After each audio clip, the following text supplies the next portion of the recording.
and today we'll be having, at least for right now, we'll have the EU side of the playoff. Today I'm Lecter, and today with me is Pyroham. How about you Hello, introduce guys. yourself? Uh, You, I've played this game mode before, like as an alpha tester here, made by Lecter. It's an absolutely wonderful game mode, and it's pretty fun. And I'm excited to see the games and to cast them with my good old friend here. yeah, I'm looking forward Uh, to it as well. Yesterday we had a bunch of cool matches, a lot of close matches as well. It was very exciting to watch, very exciting to cast. And unfortunately, we didn't get to see all the matches in the EU, or all the maps, I mean, in the EU side. But then on the NA side, we actually did see some more of the maps that we didn't get to see on the EU side. So that was very cool, getting all the maps some love. There's some really cool community maps in there, and I don't think most of the maps I don't think anyone really is familiar with, which is another great thing about the format. So how about you explain the format a little bit, Cam? as far as I remember, it was a 5v5 Pyro-Only game mode with the Dragon's Fury. And you have a permanent whip boost, which was 35% speed, as far as I remember. And you have a choice between your secondary. I think it was Gas Passer, Man Melter. And as for melee, you could have Extinguisher, the Rake, I assume, and Neon Annihilator, which I think it crits on Gas Passers. Yep, that's right. That's wonderful. The plugin was made for us by Mikush, and I was the one who developed the game mode. I want to say almost like a year ago at this point. Oh It was yeah, kind it of was a fun while because ago. it started almost like inspired by Rat's Instagib and sort of games of that nature. Found that the Dragon's Tree was very fun to use, but it's a little bit hard to make use in Tier 2 because obviously you need to be able to air blast when you're playing Pyro. The Dragon's Tree air blast isn't it's not terrific. So yeah, I thought it would be fun to make a whole game mode around it, and oh, lo and behold, a year later, we did a lot of play testing, a lot of map testing, and figuring out the whitelist and stuff, and here we are, and it's been an absolute blast. It's been an absolute pleasure to watch it develop. So, gonna be cool to see the teams today and seeing what they're having to bring to the table and seeing how well they do. I'm also curious if maybe some of the teams watched the NA stream and they picked up some of the strats that were on display there. I don't know if you watched it yesterday, Ham, but there was some teams were doing some very cool strats. They figured some ways to play certain maps, the things that we hadn't really seen on the EU side of things. So it was pretty interesting to see how both the regions kind of like have a different take on the game mode. That's bound to happen between regions. I'm yeah, I'm still baffled by the fact that it's been a year since you've made this. Like it makes me feel very old. Yeah, I agree. The time really flies, especially when you're having such a cool idea. Like, I mean, I remember like we started and we didn't even have a speed boost. We didn't have a plugin. It We was had to super scuffed. constantly Like we just were add just playing with fun. like SV Cheese One, and anybody who Yeah. spawned Marasmus was just getting banned from the server. It was very fun. Yeah, it was very wild times. And it was like it was very scuffed, but still very fun as well. It was so yeah. It's kind of cute, not gonna lie. Yeah, so as we said before, we're having 3 matches today, and it's a little bit different from yesterday, where the teams would play one map, and that would be they would play one map to 2 round wins, and that would be their match. Today we have a best of 3 maps, so teams can they have to win 2 maps, and so it can potentially be 3 maps they have to play against one another uh, to advance or to win, I guess, the third place in the grand final. Yeah, so the matches can take a little bit longer, but at the same time, it means we get to see more action and we get to see potentially some teams take maps and like some teams might be more well versed on certain maps and then on others. So there might be some more back and forth today. It's going to be very interesting to see how the teams stack up because we already had some incredibly balanced games yesterday in the group stage. I think the Matt Watch This Dunk, this team did a lot of very balanced matches that they tended to go up to the last round pretty much every single time. And so it was very exciting to watch. And funnily enough, they are playing in the grand finals, and I actually figured out that the grand finals match is a matchup that we already saw in group stages. I have a log here. I'll send it to you actually, Ham, so you can take a look at it as well. I have a log here from the group stage, which was a match between these 2 teams that are playing against one another in the grand finals, and it is, as you can see, it's an incredibly balanced log. The the frag deficit between the 2 teams was 1 frag. Like they basically got the same amount of frags, and it went to the 5th round, like the first to 3 round wins for that for the group stage. So It was yeah, it was a very balanced match, and so it's going to be probably be a very interesting grand finals with both of these teams very comfortable in the format, having played lots of the maps so far. There's a big spike in stats from one team. You know what I'm saying? Oh, like the blue team is pretty balanced. As for red, there's two major spikes. On the blue I team, wonder if it's gonna be like a main strategy to just take out those two. Yeah, it is kind of we did see a little bit of that with I think there was a hanger match where I think on one of the rounds the two players on the red team or on the dunk team they were getting shut down very hard, and so it ended up like that one round was very like the the hanger match we saw.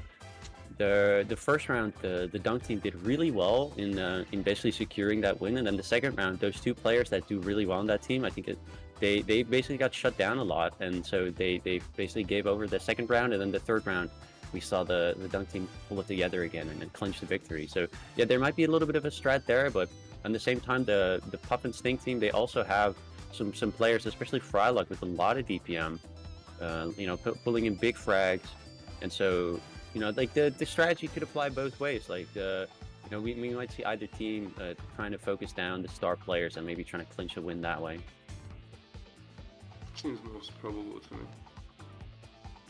As for just general team coordination, I don't really remember if they were any good. Could you remind me? Well, Frolic is a regular to the org, like to the Fortress Faceoffs, the tournaments that we do. He basically plays every single format. He really likes the custom game modes. I remember him doing particularly well. If I remember correctly, he did really well in the loose cannon game mode. I forget what it's called. I forget what the name of the format is. Yeah, dunk off the deck. Yeah, you have better memory than me when it comes to this stuff. It's kind of funny. But yeah, no, Frylock doing really well in those in that one specifically, if I remember correctly. And then I also remember he just generally is someone who he has played a lot of the matches in this format as well. Like he's been marking a lot for other teams.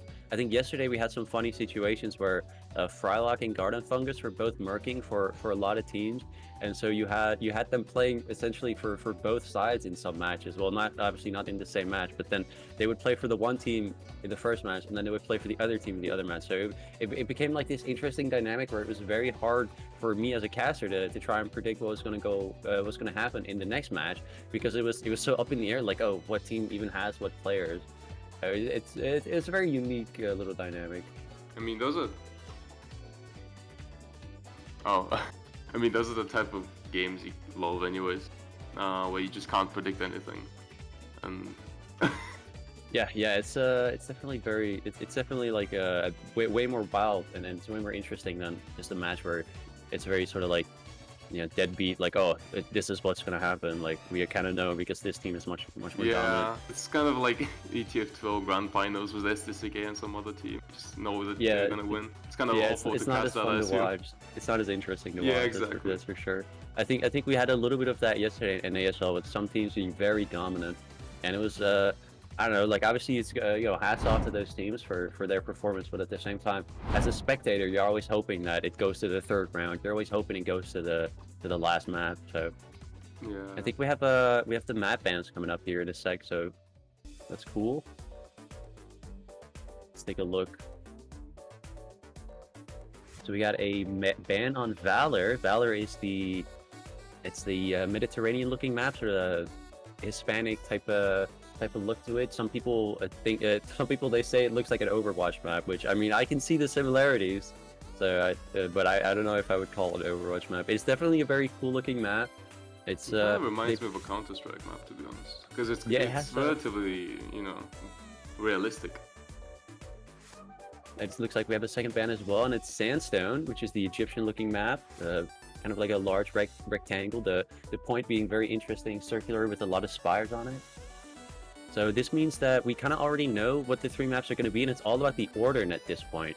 So it looks like the first map is going to be Relic, which Relic we haven't seen yet in EU, so that's going to be very cool to see how the teams are going to play this. I'm very excited about it. Relic features a bridge, and on top of the bridge is a middle point. So And the Air flame Blast is dropback. very strong on this map. There's also a pit on one side of the map. So again, Air Blast is going to be a key factor. I think we're going to see. I mean, hopefully we're going to see a lot of pit frags. I always like, that's part of why people like Highlander as well. I think is because you have maps like Upward, Vigil, and Steel in the map pool where people always just find their way into the pit. I know we have Grip who will be playing, who is a known pit enjoyer. So it's going to be it's going to be great. It's going to be great fun to see Relic played. So we already know what the other two maps are going to be. It's all about the order now, though. So they're going to pick the second and the third map, and the third map is the one that we're obviously not sure if we're actually going to be seeing this map. Just like because it's first to two map wins. So the third would be the decider map. So it's all about it's all about seeing which is the pick from the goof troop now. I remember this map. I feel like wasn't it played in one in chamber, like the Relic tournament? Yeah. It was tested in one in the chamber. For a while, we thought we were going to add it to the map pool, but then we had another map that had a pretty similar layout. You know, it also featured a bridge where the point was on top of, but you could go under the bridge, and there was a health kit there. Yeah. There was a flank on one side, so they had a lot of shared aspects. I think the one we went with, it ended up not having a pit, and I mean in the one in the chamber tournament, the pit isn't super relevant, so I guess it makes sense that, I mean, for at least like when you're comparing this map to the map that we did choose for one in the chamber, then it makes sense to have Relic in this one since it has like the pit, and the other one in the one in the chamber. There's a health pack literally designed to just bait people into it. Yeah, and get it's great. It's great. You have to do a little jump to make it. And that a lot of the times, I mean, with the speed boost and the way that Air Blast carries momentum nowadays, you can be very far away from the pit and still be at risk of getting flung into it with Air Blast. So it's a reliable way of making kills. I think there's a lot of health packs on this map. Yeah, and a lot of these maps were chosen because they have a lot of health kits, because obviously there are no medics in the game mode. So then having the back scratcher is good for the health economy, and having lots of health kits is kind of a very important thing to even make it so that the game mode can function at all. So yeah, it's gonna be cool to see these maps. Oh yeah, we did get the final two picks here. So we're gonna see Hangar for the second map, which is like a little airport looking map. And then we have the final map going to be Canopy, and we saw a lot of action on Canopy yesterday. I think it was probably the most played map, not just in EU. Like I'm talking both EU and NA combined. I'm pretty sure we saw most action on Canopy. So it being the decider, it's going to be interesting to see. I'm very excited actually for this matchup because we're going to see some cool maps here. It's just too bad that we don't get to see Valor yet, but maybe in grants. There's always grants.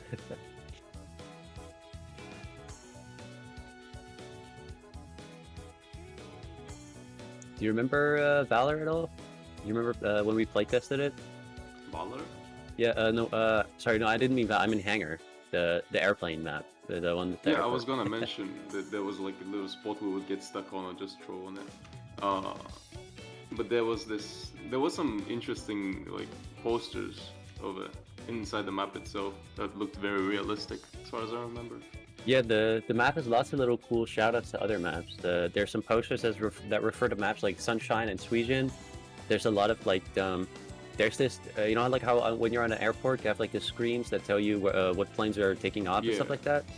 Yeah, you have the destination board, which is on also exists on this map, which has lots of cool shoutouts to other maps like 2 Forward, some of the other ones that people might know. So there's lots of cool little attention to detail on Hangar. Like luggage.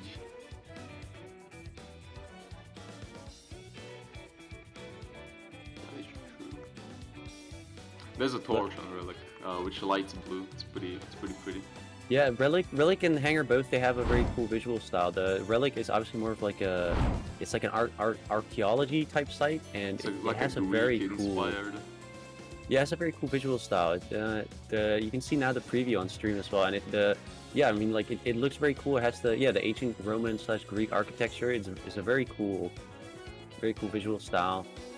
It's very unique. I don't think you have very many maps that look quite like it as well. Like Hangar and Relic both have these very cool, distinct styles. I think that's Yeah, it's a very cool part about it as well, and that's some you know, that was part of the idea behind the format as well, was to try and give some love to these maps that are super high quality. Like these maps, the mappers they put in a lot of work to deliver a quality map, and so you know, putting them in the spotlight is always it's a very nice thing.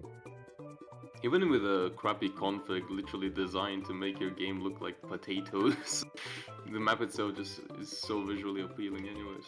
Yeah, I can relate to that because my game also looks like a potato, and Do yet you use still flat textures? yeah, I have flat textures. I turned up my quality, like the texture quality and the shadow quality at some point, but with flat textures it really doesn't matter. But yeah, no, I mean the map plays really well as well. It's not just all you know, it's not just all eye candy essentially. Like there's a there's a big flank on one side of the point. Oh, it looks like we have a hydration redeem, so we got to do a little. We got to take a sip. Okay. Thank you, chat. All right, so yeah, Relic has a cool flank on one side of the map which you can utilize, but typically I find that it's the flanks can be very powerful, right? You can go for a bit of like a sandwich play, like a pincer, and get attack people from multiple angles. But doing that is very risky. Obviously, Consuming, I would say, because yeah, it it's wraps time around consuming. way too You're much. leaving your team to fight a player down. It can be a little bit detrimental if you don't know when to go for such a play.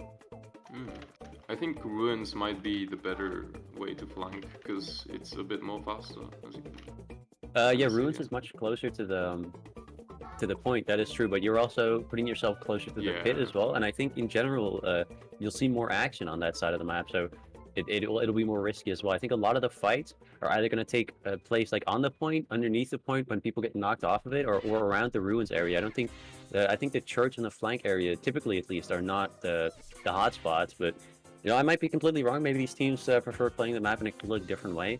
We'll have to see, because I have noticed that a lot of the teams they tend to play the maps differently. Like we've seen so much action on Canopy, and some teams they take a wildly different approach. So maybe we see some of that here as well.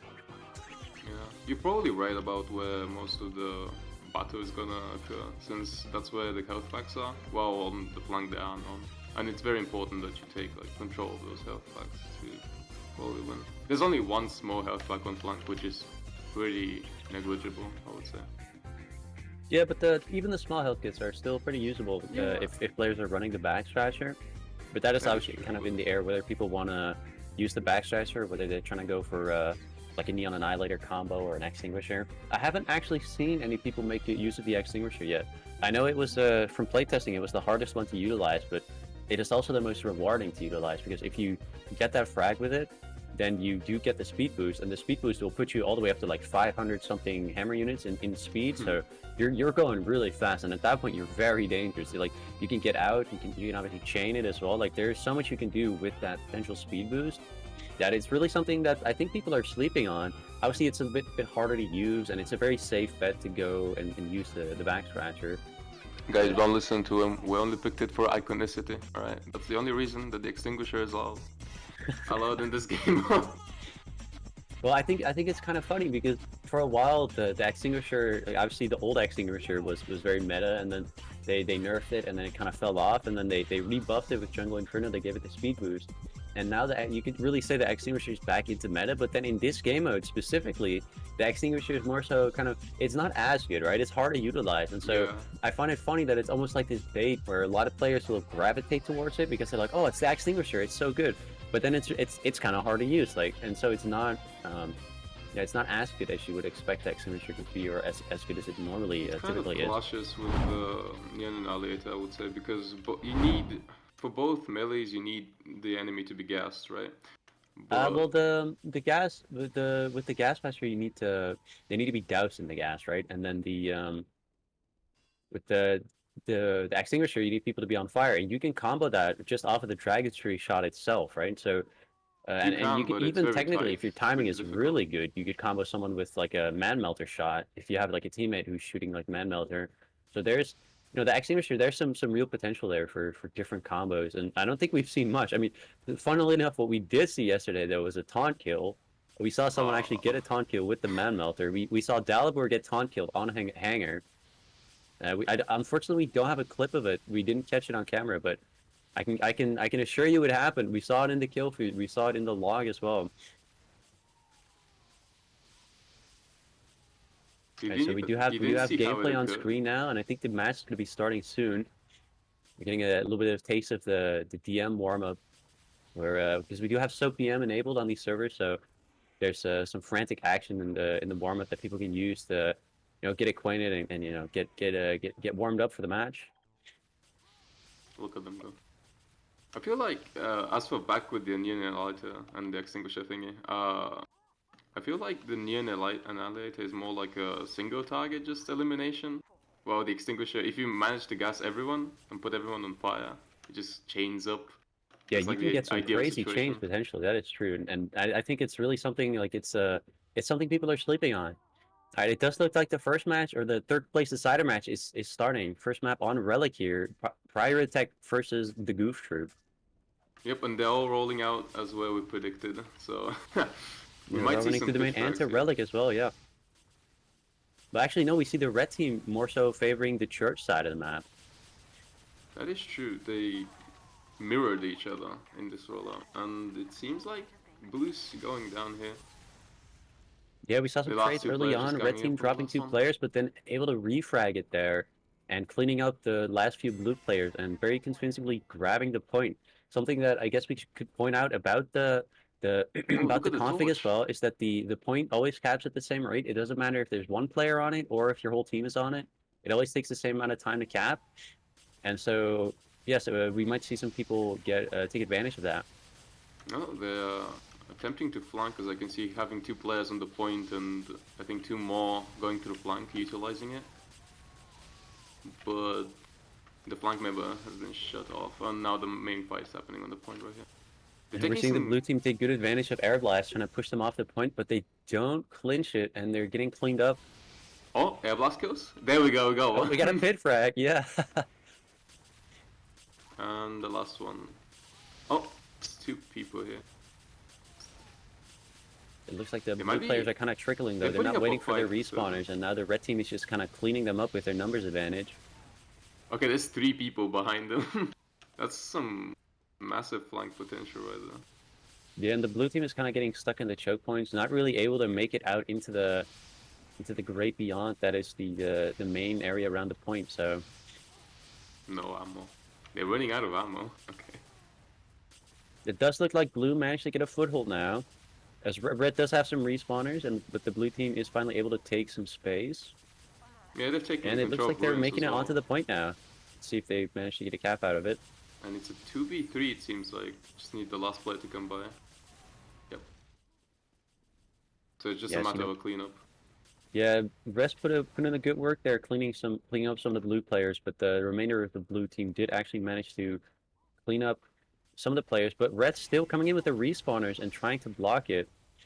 Blue team Unsuccessfully, actually however. a small thing to note there is that blue delayed their cap until their players were up, so it's a very smart play by them making it so that they don't delay their own respawners. It's very important to do because when you have the point, you actually get slower respawners than when you don't have the point. But it looks like Red is just going to the point right away. Like they're aggressing onto the point and basically capping it right away. Blue does manage to block it right before the end though, but it wasn't enough. He just kind of got squeezed out of it through flank. Something I've noticed, a really cool detail about the map is that whoever caps the point, the fire changes to the team color. That's wonderful. I don't know Oh, if you've noticed it. the torch Yeah, fire. Wow, that's a I didn't even notice that either. Wow, yeah. Just that's wait for cool. them. Wait for blue to cap, and it turns blue. Also, there's like these little torches that are up on the ruins themselves. They also turn blue. Yeah, yeah, I've seen the smaller torches as well and the big torches. That's a cool little detail. It does look like Red is getting very aggressive though, pushing all the way into the enemy lobby and even going so far as to go. We have Frolic pretty much going all the way into the enemy spawn as well and trying to bait people into the lobby. Maybe trying to set up a sandwich with his teammate. Yeah, and it did actually work. Mir popping up out of nowhere and helping Frolic out. But now both of the overextending players do get cleaned up by the blue players who are now pushing through water and making it back to Relic. And they also have two players on ruins, which will be able to help Oh, the out. blue player getting Soon. caught out by the pit and barely managing to not get air blasted into the pit is a very tight moment there. Gas going down on the points.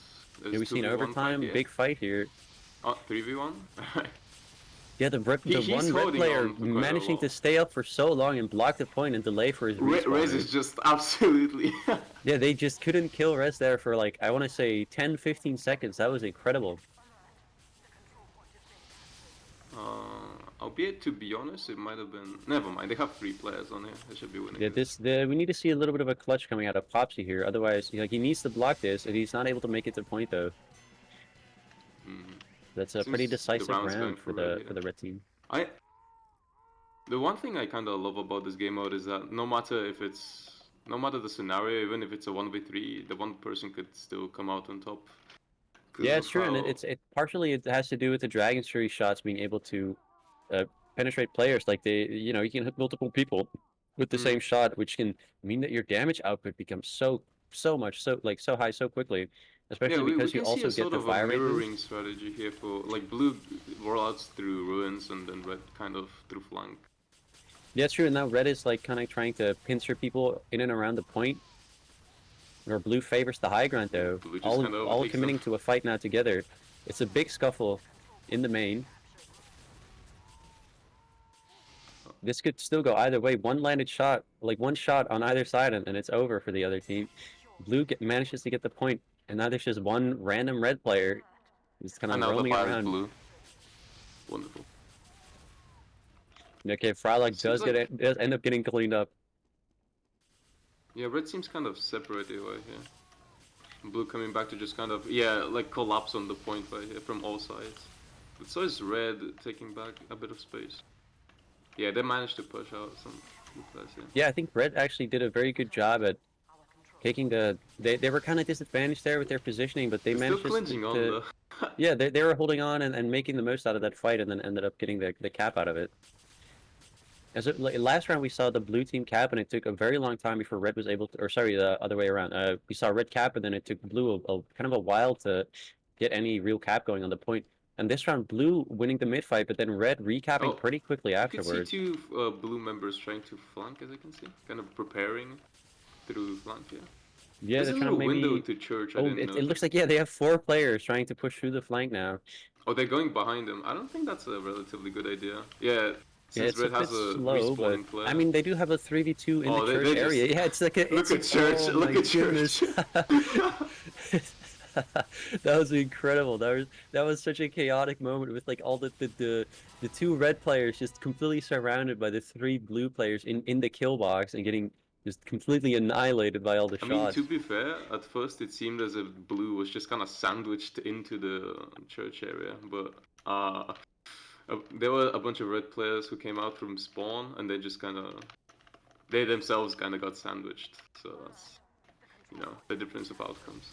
Yeah, it was interesting how they managed to turn it into their own favor there, even though it looked pretty bad at the start. I think it's a pretty balanced fight right now, and both sides are kind of struggling to secure kills, but then also getting some of the frags are getting cleaned up, and it's honestly very back and forth. It seems like Frylock is the melee fight. Okay, and we have our first melee kill right here from Xeno, I think. Probably Xeno. Got it.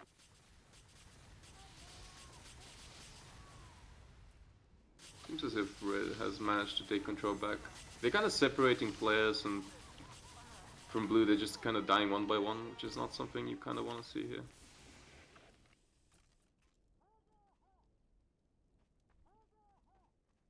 I think they're not really able to coordinate together. They shouldn't be dying one by one. Oh. And red does kind of overextend, leaving them kind of like low HP, so then you kind of need to fall back a bit. You have very... yeah, red. I mean, red stabilized on the point good there. I mean, the timers are looking pretty equal. Yeah, but look at the health. Oh, but yeah, the health situation for red isn't favorable. Blue coming in and kind of struggling to convert the damage into frags though. yeah, they're being pushed back. All of them are One, pretty weak. okay, there they get one pushed out, 2 pushed out. You see Res waiting for the pack, but now it's basically just Res versus the world. Is he gonna be able to do anything here? But we saw Doesn't him really kind of look clutch like once. it. Yeah, he's kind of... He's dodging. Well, I mean, he's still not like they still don't manage to clean him up, and he's like Yeah, he's he's still still up. Like alive. it's impressive how long he's managed to wiggle around and stay up there. But He does eventually he end up got getting cleaned gobbled up up. for contesting the point. It was a kind of a mistake from red team to kind of overextend there and not fall back once they had all the health taken from them. Which you could see here. Blue actually getting a lot of time on the point off the point here, so this is very favorable for them now. Yeah, as you can see, red's kind of just going in one by one, no matter. They don't really acknowledge their numbers advantage here, and blue is just able to gobble them one by one. As you can see, there's still a player here just kind of fighting for no point. If they don't manage to just group up together and make a single push, we might not see them recapping this point. Oh wait, they were actually flanking. Okay, there were two red players coming from blue spawn, and I think they might have been chased. Yeah, red, they do manage to get the cap right before the end, so there's still a little bit of time for the blue team. It's not one push and it's over yet for the blue team, so this means the red team is still in a spot where they can maybe clinch out the round and take this first map. Yep. As long as they don't overextend and just take control of the health packs, they should be fine. Blue is making a push through ruins though. There would be a confrontation there. Oh! That's a pit frag there. We got another pit On frag, let's Xeno, go. yeah. I think that's 2 now. That is 2, yeah. Yeah, it seems pretty dire with 2 players only up for blue. There is 1 player flanking though, there's 2 players on ruins rather. Oh, for the melee frag? Okay, we got another melee frag, that's nice. Yeah, the melee frags are pretty rare because it's hard to get in close, so seeing people making use of the melee is it's a chat move. Clinging though. Okay, Yeah, blue coming in right before the overtime. They'll maybe get this cap. No, it'll actually be an overtime. So this is, I mean, this is an incredibly close situation. Yeah, like yeah. red, if they get one good push in, it's over. But then at the same time, if blue can stave this push off, then it's over for the red team as well. And they do have the positional advantage. The air blast can come in clutch, and it does. The air blast basically clinches the round. Yep, red doesn't manage to get in time on the point to try and perhaps air blast them off themselves. So unfortunately, it goes to blue. Very back and forth type of game right there. Very close as well, and we just see a lot of overextending and just. We see like a lot of players thinking that it would be a better idea to just go flank, and for a moment I saw 2 red players emerging from blue while the rest of the team was already dead, so it just kind of seems like a lack of coordination on both sides. Anyways, the fight's occurring on the point right now. Yeah, there's a kind of a chaotic fight. The blue team seems to be kind of spread out here, but now cleaning up the player under the point and trying to push out of grass. The red team has a very shitty health situation right here. The blue team does manage to kind of convert it into some frags and are putting the pressure on the point, managing to clean up another red player as the final one comes in. Remaining. Yeah, this looks like a pretty dominant performance out of the blue team for this mid fight. They might be looking for some. Nope. There's 2 red players just confronting them on point. They're just gonna get gobbled up probably. Never mind, he gets a kill. Okay.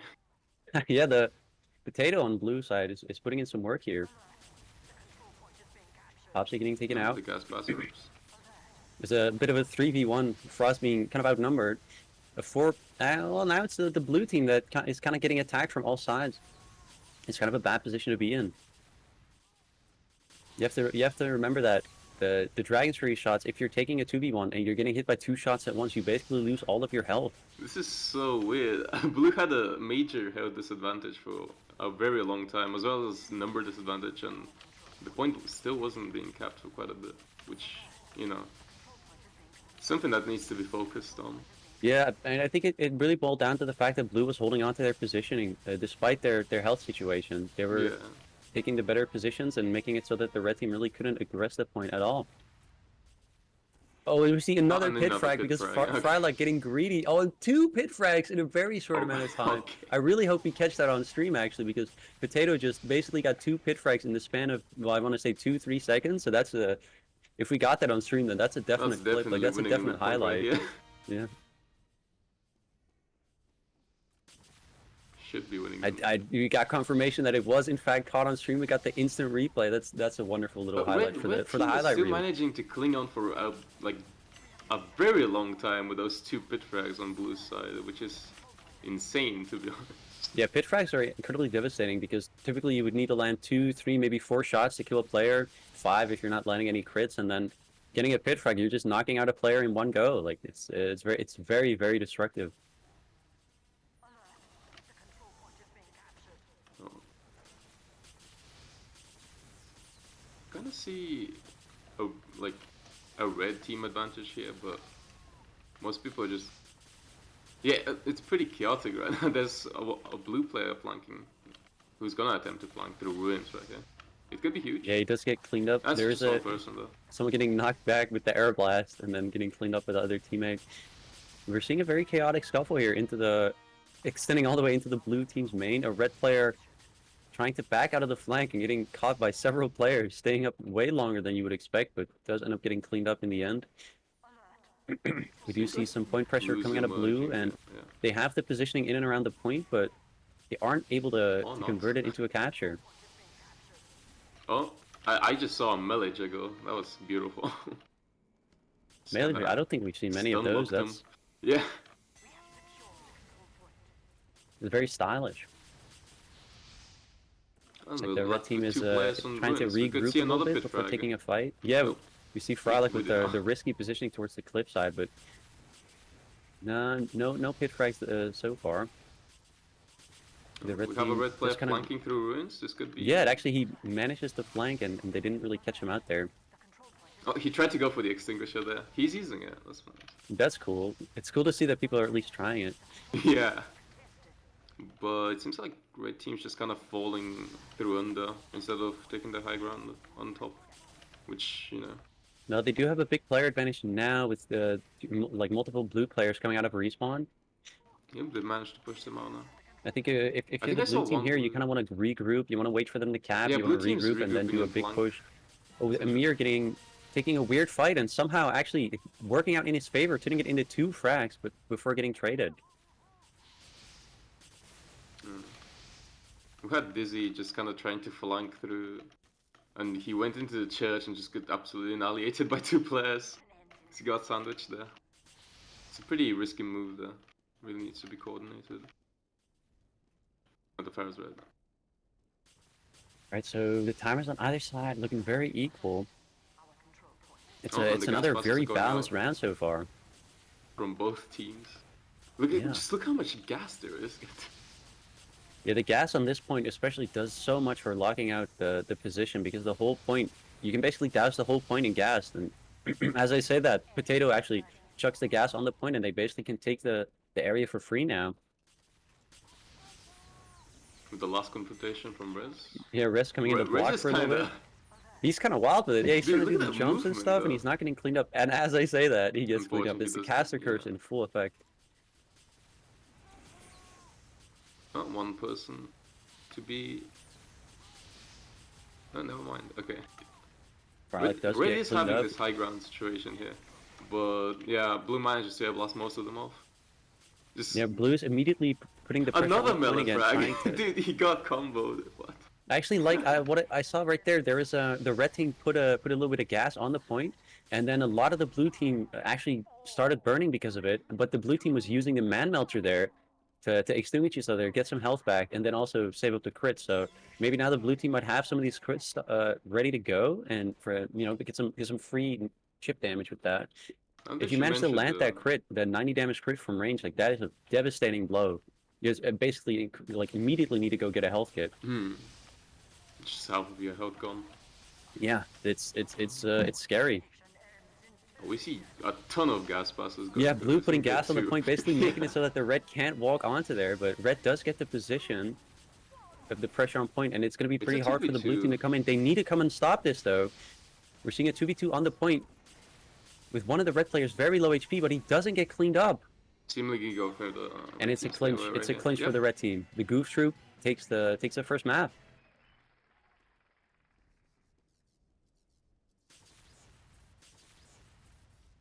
And that's first map. What's the second one again?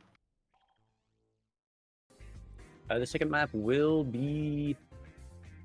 The second map will be. What was it again? Hangar? It Yep, will be Hangar. Hangar. Yeah, because we had The the airplane map. That's thing it. as a decider. Yeah, it's true. Pretty close matchups, I'll be honest. It was very chaotic as well. Yeah, it was a very close match. The first round was very much favored by the red team. Like they were putting in a lot of work and not really letting blue team get on the point at all. But then the second round and the third round as well were way more balanced, and the rounds really could have swung either way. And I mean the second round it did swing in the favor of blue team, and then the third round was a double overtime. So honestly, that's about as good as you can hope for when you're watching a game like this. Pretty much. Other thing which was pretty funny to see how your estimation of the pit frags was pretty accurate. I think we saw like 4 pit frags of Bio. Yeah, I think at least 4. I may have missed one. It's possible. But actually, I can pull up the log here. We can take a look at how many pit frags there were.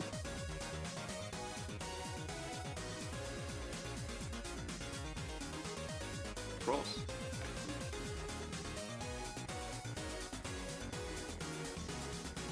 Yeah, it was 4 pit frags. 4 pit frags in that match. So that's a lot of pit frags, and Relic does lend itself well to it. There's some health kits there, and if the players get greedy and they go for the health kit at the wrong time, then yeah, I mean they just get cleaned up very quickly. Unfortunately, we're not going to be able to see any of those anymore on Hangar. I was going to mention that this map kind of looks similar in terms of layout to Relic. This has this blank area and this kind of church looking area as well. It's pretty similar in my opinion.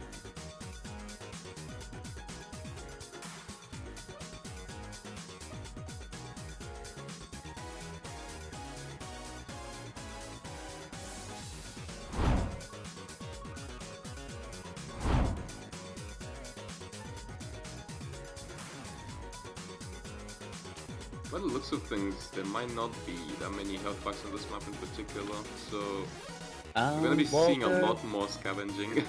Yeah, the health kits, there are a lot of health kits on the map, but they're pretty far away. There's one little health kit in the control tower. There's 2 small health kits in the plane on the side of the point. There's a small health kit on the outside area. There's a half health kit in the shutter. And then in the baggage area, we have 2 half health kits as well. So there is a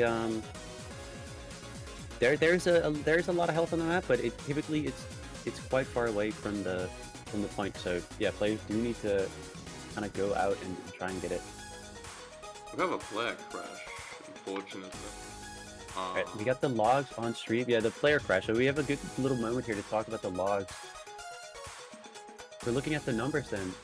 I would say it's yeah, I mean, it's kind of we were talking about Res before, that he was able to wiggle out of a lot of situations and get a lot done. He did end up with the fewest deaths out of all the players, so his stats do reflect what we were seeing.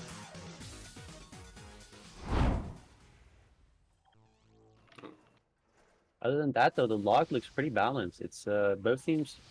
They put in a lot of work. It was pretty much as balanced as we were saying it was.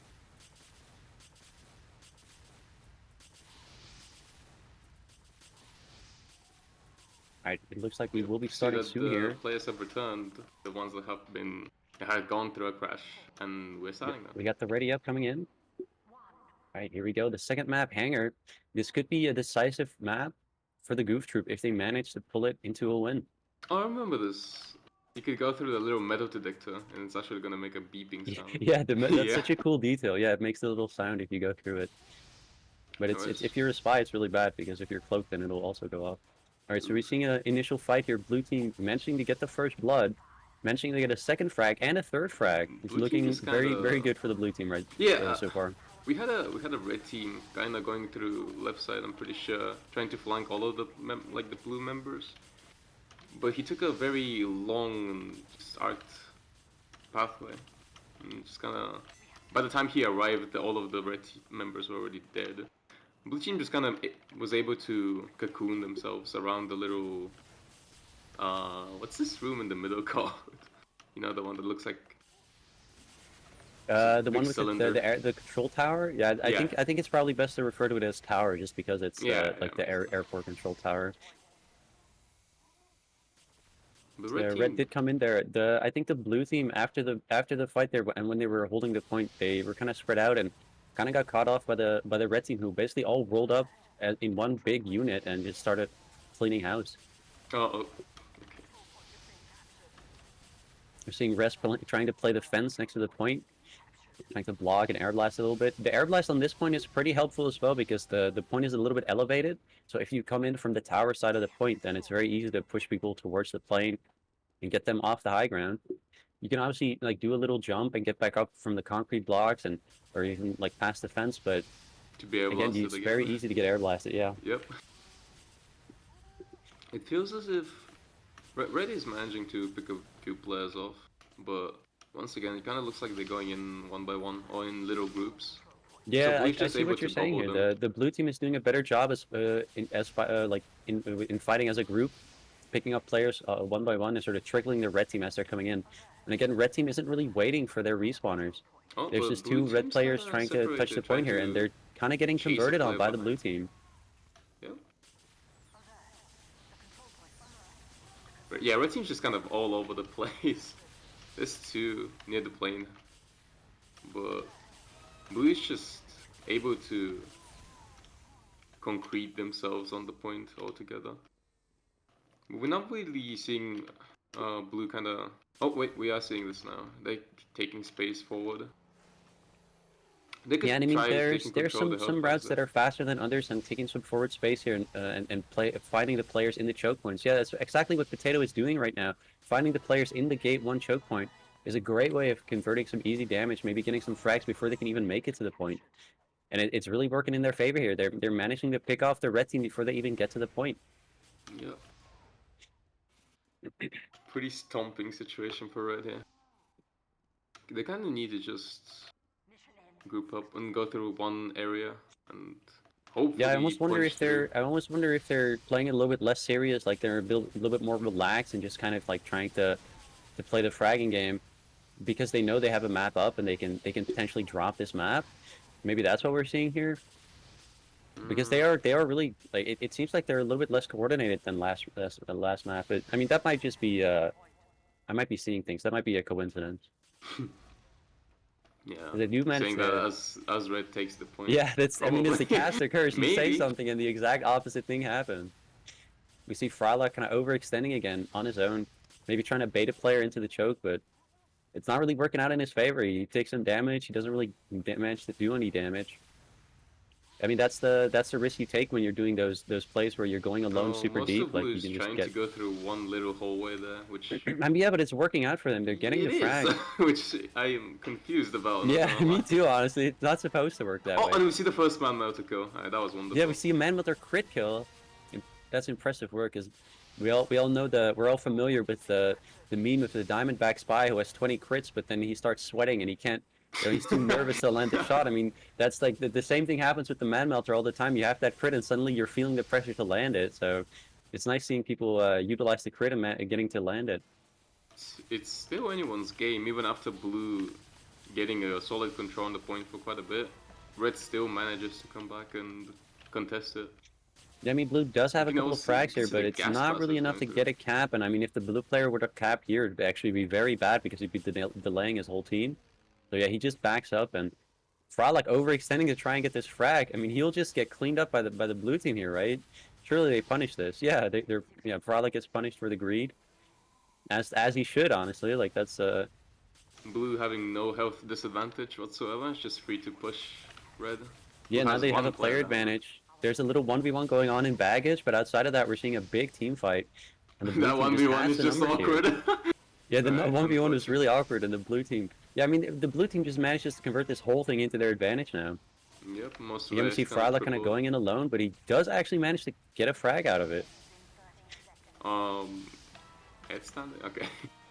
And now we just only have one player. With blue having capped the point as well. That one lone. Yeah, he's surviving for quite a long time. He might actually get a health back and wait for a flank opportunity here. Yep, he's deriving a lot of attention. And I mean, the red team really has to start getting on the point here. There's 3 seconds left, and the blue team has so many players that they'll just easily be able to air blast all the red players. Yeah, there it is. It's, the round is over. This one's going for blue. Yeah, this is as opposed to the last map where we saw red starting off strong. Now we're seeing the blue team pulling up ahead. I don't know. It's kind of baffling to see that it was only 40 seconds for red, even though blue was crushing them for I think 2 minutes or so. Um, it's very back and forth indeed. Yeah, maybe a little case of that they weren't playing around the objective enough, or maybe red was just in better That's position. most likely it. Yeah, it's kind of going one by one. We're seeing we saw a crit. We saw a crit Dragon's Fury there, so I think that means was a we reflect. saw a reflect. Yeah. A Dragon's Fury reflect. The game's kind of going for blue right here, but Yeah, red is kind of getting torn apart here. There's only one player up now. yeah, having blue players just kind of all over the place, taking control. And And we see one blue player kind of overextending and getting punished for it as well. He gets cleaned up by the red player. So now the red team does have a pick player advantage, and the blue team is holding the point. So that respawner is going to take a while to get back up. It does look we like have a red is red kind player of disjointed here. flanking. They got a player outside, they got a player behind. Blue could actually use this in their advantage and just pick off these players one by one. Yeah, we kind They're of trying to do it though, and now the blue, but the playing. blue player extends too much into the outside area and gets cleaned up because of it. I think the blue team had a good chance there of converting the isolated red players into frags, but they didn't commit onto the right targets, and then it ended up working against them. Yep, everyone just kind of went on KOS and completely ignored. Yeah, we're seeing a lot of players in the lobby area in the shutter. It's a bit of a close quarters area. Like this can be a pretty bad kill box to be in. Kind of like They're just coming in from behind, and now the red team is just getting torn apart in the lobby. There's just a 3-way fight going on here, and Frylik's not able to do anything because he's just getting crushed from all sides. now we have a 4v2, which is probably yep. Yeah, this should be a very easy fight one for the blue team. They have such a large player advantage. There's 2 red players who are putting up a very good fight. Yeah, actually. You're right. Actually, the red team coming in and making a lot more happen than I would expect out of the player count and the health situation. Oh, okay, time to drink water. Goodbye. We get a hydrate, all right.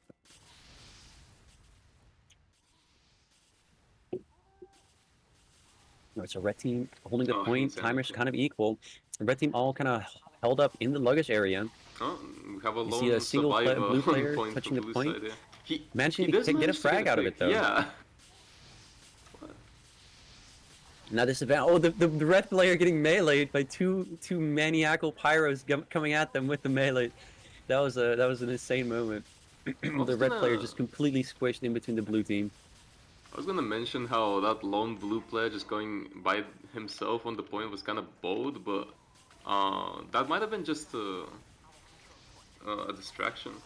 Yeah, I mean, it ended up working out for them. That's for sure.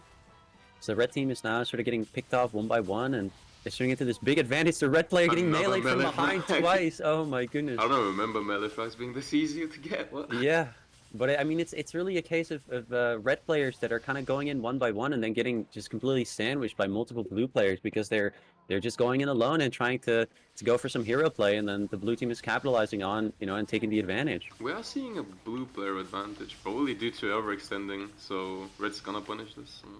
As we can see, they're already taking control of the point. With one gas buster going on the point from blue, which is gonna be kind of futile already, with no one to follow it up. One player dying to the natural afterburn of the Dragon's Fury. That's kind of rare as well. Unfortunately. It has like 2 or 3 ticks of 4 damage. It just goes to show that even the smallest bit of health might make a difference. We're seeing a big scuffle in the blue side. Xeno getting a crit frag with the Man Melter. That's the second crit Man Melter frag we saw this round. Oh, he has so many crits saved up. I just see him shoot another one, and he still has one remaining. Unfortunately, he doesn't find anything with the other Man Melter shot. That was literally the Diamondback spy with the 20 kills. Just surrounding him. Yeah, you're right. Yeah. Unfortunately, didn't get anything with it, but it's good. We're seeing good use of the the spamability, the pokeability of the Man Melter, getting that cheap damage at range that you really can't get with any other weapon in this format, because obviously the Dragon Tree is very limited in range. The Gas Passer doesn't do anything outside of denying space. The melee is obviously, well, a melee weapon, so the Man Melter really is the only way to do anything at range, and so it's good seeing players take that free damage when they can, or, you know, dealing the free damage when they can. And as we were saying, that Reds just managed to get the point back. We'll see if Blue would just go at them all together and just kind of take it back as well. Yeah, they really Right should now. just group up here, because the red team has like these different hiders in all these different spots, but will it get them frags, or will it just mean that they feed players one by one? It does look like they fed their first player, and it looks like They Dorson on might the little be roof getting feeding the taken out second as one. well. Yep. Yeah, this looked like a definite advantage with Frylock coming in from the back. Maybe that'll be something that'll help the red team as they can sandwich. They're trying to get some air blasts in, but it seems like they're not able to take the positions they need to take. There's a This will little be a going recap on for the blue lobby, on team. blue lobby right here. 2 plus Yeah, the and 1. blue lobby. Alright. Rest does get cleaned up, and he didn't manage to convert it into any frags in favor of red team. So blue is all players up. They're getting some health. They could actually maybe make this work. There are They no have real enough time, holes in their definitely. defense right now. So the red needs to do something, make something work. Seems like we do have two red players trying to So touch the many point. gas passes going down. There's 4 at the same Yeah, time. the match is about to end, so people are using all of the resources they can, because there's no point in holding it on if the match ends, obviously. So Having this it's a lone blue very, player just very get lost in chaotic the fight middle. here with players spreading out, trying to get the health. Two red players capping now. They need to do something quick, the blue team. Get them off the point, convert it into some frags, because otherwise you just get overwhelmed by the air blast. But they're not able to do it, and the second round goes to the Goof Troop. It looks like we have another very close match here, going to the third round. We might get this to a third rounder as well. I think we Yeah, had this might. I another. mean, this could be a third map even. Like this could be like an incredibly close set. Once I get had like a bunch of players deep into enemy spawn and just kind of waiting through the entire fight, which definitely has an effect. Could be either. Oh. We're seeing the mid fight here. It's very back and forth. Good damage from both teams. Converted into some frags. Two players down for red, one player down for blue, one player in the blue lobby. Notice how the fight is happening in the lobby and not on the point anymore. Yeah, red is managing to squeeze those players in behind, and then distracting the blue team from contesting the point, but ends up not working out in their favor as the blue team clinches that and is now trying to get that point time. One lone red player coming in and trying to Yep. do something, but it looks like, Emia just bound to get. yeah, it looks like Yeah, a okay. futile attempt. We'll see Blue if gets the cap. blue takes advantage of any space here. Just kind of going forward. Yeah, blue has a full reset. Very healthy now as new fights are breaking out towards the luggage area. Some players are traded out, and it's still relatively equal. Yeah, red's kind of scattered. Oh, well, I mean, the red scattering, it Taking looks like it's control, yeah. favoring them now. They're coming in from different angles, and the blue players are kind of close to each other and getting sandwiched from multiple angles. Basically getting spammed out. I think the red players had much better positions there, because when you're standing next to each other, and you're basically in a bit of a kill box where the red players can come in and very easily deal damage to one or two targets at once. And as a blue player, you then have to focus on one of the sides. So that was definitely a positional advantage by red, kind of spreading out and coming in from different angles. And the blue team didn't really capitalize like on the fact that they were all spread out either, and they were just kind of getting destroyed by it. Lobby just kind of being a death corridor anyway. We did have like a lone red player who took most of who just distracted most of blue to get him off the point, and then the entirety of red just sprinkled through luggage and just kind of reversed the high ground advantage. Yeah, it surprises me honestly that so many teams and players are choosing to roll out through luggage and trying to take that initial fight there. It's not the fastest route to the point at all, but at the same time, it also doesn't really matter if you're the first to get to the point, because the point doesn't unlock straight away.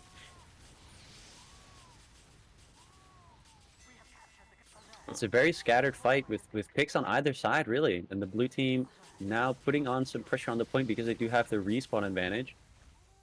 And some of the And the last red gas. players getting cleaned up. 2 gas passes on the point. There's a lot of resources committed to that fight. I think See some of the red blue coming players after using luggage. getting the man melter crits ready. You might see some players getting nuked by that in a second. The Just red team trying a to push massive fight through. happening to luggage on point right now. Yeah, they're trying to push through the With blue luggage coming area on through the top. We might tower see a man area. melter kill? Nope, we didn't. Now we saw an Unfortunately attempt missed. for sure. I saw the crit coming out, but no frag. Rez kind of trying to bait Potato into the outside area, seeing if he can't take a 1v1. And yeah. But he's now getting kind of sandwiched in his own He did shutter. get the pick. Rez did get the pick on Potato. Yeah, but that's actually that's kind of interesting. Like he's now baiting them into the little choke point where the shutter is, and just taking them out one by one as Red is then converting from the baggage area. Looks like Blue's kind of getting picked apart here, and they should really be looking to regroup and maybe focus one angle of approach and then get frags that way. Yeah, I think Rez just kind of managed to, once again, distract most of blue and just... Yeah, and kind of stall that time for his team so his team can come in from Oh, you see behind. that hiding spot from Emir on the pipe? Yeah, he's been That's doing this a cool. couple of times where he does the little jump to get onto the pipe, and it's a pretty cool ambush spot that only works because of the move speed bonus. So it's a very cool little thing. You can tell that some of these players went out of their way to check out the map and you know practice these little movement things because he's been hitting the jump. See a lot of damage on the red team. Rez with basically 1 HP, but managing to still get a kill there. That's Yeah, Rez he is gets kind the second on the way out. Wow, that is. He's just kind of squeezing through everything. And he did get a pack, so he might be able We saw to... this last map as well, where he was very sorry that he's a mobile. very slippery player. He just managed to get in and out of fights very easily. So he's been doing the same here. A lot of gas passes on blue side right here. Yeah, Blue's really committing to trying to take this point. The times are relatively equal on the clock, and so this round is again just a very close round. I don't think... Okay, Rez is just kind of going in alone. Yeah, this is not looking like a great play from Rez, and he's 1 HP and he just does wasted get the cleaned up. gas passes. Yeah, he tried to go for the pack in the shutter area, but I don't think the pack maybe it wasn't up or maybe he didn't make it in time. He didn't. It wasn't up, no. Yeah, it wasn't up, so he got kind of unlucky there. The red team now it's still just kind of feeding in one by one and just getting picked apart by blue team. We're seeing a sandwich situation in the plane. The plane is an incredibly dangerous area. If there's a blue, there's a blue player on either side. The melee fight, the little melee ring, and then the teammate cleaning up the melee frag. That was a beautiful showcase of why the plane can be a very terrifying area to be in if you're alone. Because players will come from either side and you were just stuck in the close quarter area with no ability to kite the shots because it's just such a close quarter area. You love teams that realize these little quirks about the maps and they're managing to play it correctly. Oh no, that was hilarious. This is just one player stuck with the rake out and then 2 others just approaching with their own rakes out. Like, come on. That was a pretty quirky moment where there's just a lot of melee action in the close quarters area and people are trying to take these 1v1s and then turning into 2v1s and just completely getting sandwiched. Well, Xeno kind of getting caught into red lobby there might be a pretty big stall for blue, but we can see them committing otherwise. And yeah, blue just needs one good push here, and if they manage to weasel their way onto the point, then they could turn this into a round win. But it looks like the red team is holding on to their position. They do drop Rez to a loose Rand Melter shot, and then another pick on Fry. Like this might actually be this might make the difference here. Like the blue team might be able to convert this into a cap. There's only 2 red players up, and they have to block the point. And now the air blasts are coming in, and the round is over. Red is not able to turn this into a win, and we're going to a map 3. We are. Wow, what an incredibly balanced matchup so far. This is like some peak content right here. The 2 teams just putting in so much work. You're seeing so much good use of positioning, good use of all the unlocks. Peak content was what happened on the plane. Like that was. Yeah, that's true. That is that was you're correct when it comes to that. That is it's a very silly moment, but at the same time, you love seeing stuff like that because, I mean, the plane is just such a close quarters area. It's so dangerous to be in. You really only want to go there if you know you're safe, if you know there's nobody around, because you really have no ability to kite any of the shots. I know, it can kind of go both ways, because the health packs are inside the plane itself. That one player who got ganged there, almost got a kill on the one of the gangers, who had to leave even. Yeah, we got the logs up. Let's take a look real quick. So the numbers are pretty comparable to the last one. It's very balanced numbers for the Cryotech team. Actually, we see Xeno coming in with a very large DPM number there, leaning into the 400s, which is on the higher side of things. On the red side, we see Frylock actually not standing above his team as much as he used to, not really towering above the people. I just want to point out Xeno having 6 back scratcher kills. Yeah, 6 melee kills. That is incredible. He also has the least deaths in the match and 31 frags, which he was the top fragger. So also Xeno really coming together that match. Absolutely. Even 2 man-mounted kills as well. Just kind of... Yeah, I saw Xeno. He got at least 1 crit frag, so that was a very cool thing to see. Yeah, Xeno's numbers are incredible. He has the highest DPM, the highest frags. He has a lot of variety in the things that he got frags with. So he was playing that map really well.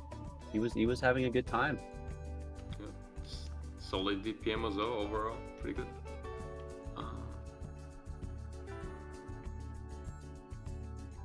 So we'll be pushing through a decided map. Yeah, we're gonna go to Canopy soon. Canopy being the map has a Borneo kind of aesthetic, and it looks really cool and it plays really well as well. It's a little bit similar to Viaduct in the sense that all of the routes that pass the mid, they really convert onto the mid. It's hard to flank by, and especially trying to flank by without being seen is basically impossible if the team you're playing against is well aware, has good awareness.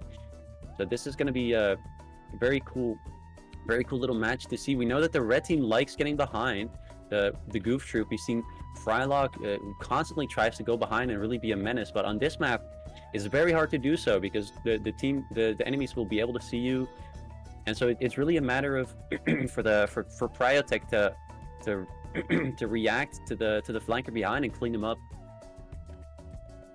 I think we might see some more movement shenanigans from Res on this map in particular, because it's very detailed, and especially this little bridge on the midpoint, I could see it getting utilized quite a lot. Yeah, there's some cool jumps here you can do, and obviously the bridge on top of the point can be a bit of a point of contention because you do have that high ground, but it's very easy to get pushed off and very easy to get shot off as well. There's little hidey holes here and there, so we saw a mirror, I think, on the previous match. A little pipe, yeah. Yeah, he was chilling on the pipe. I wonder if maybe he's got some spots on this map as well that he's planning to use. I'm also wondering if maybe some of the teams are going to be playing more aggressively, trying to do forward holds, because I remember yesterday we were seeing some EU teams that were very aggressive, that were trying to push up, basically up to the choke points that lead into the spawn area, and trying to control those, as opposed to trying to fight around the point. And it was a very successful strategy for some of these teams.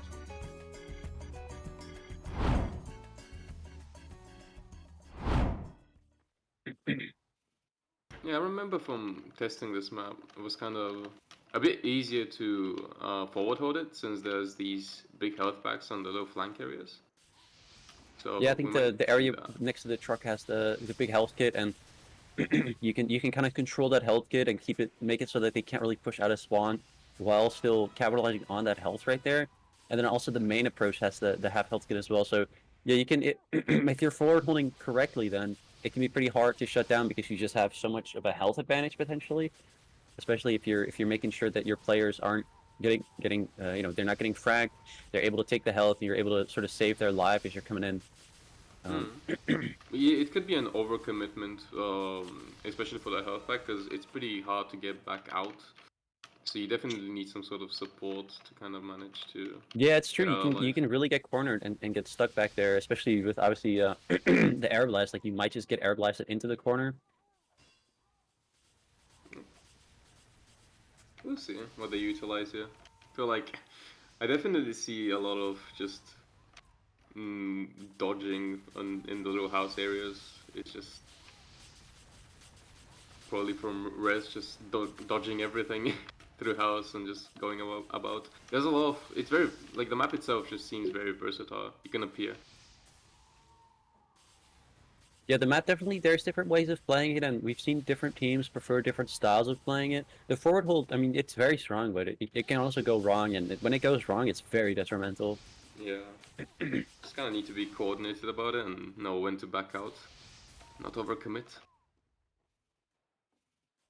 Yeah, we'll have to see whether the teams are able to execute to that level of perfection that you could execute to. It can be a very oppressive forward hold as well if they manage to do it correctly, though. I'm definitely expecting Frylock to do some more of that baiting that he's been doing a lot. And it looks like we're readying up, so we're going to go into the action in a second here.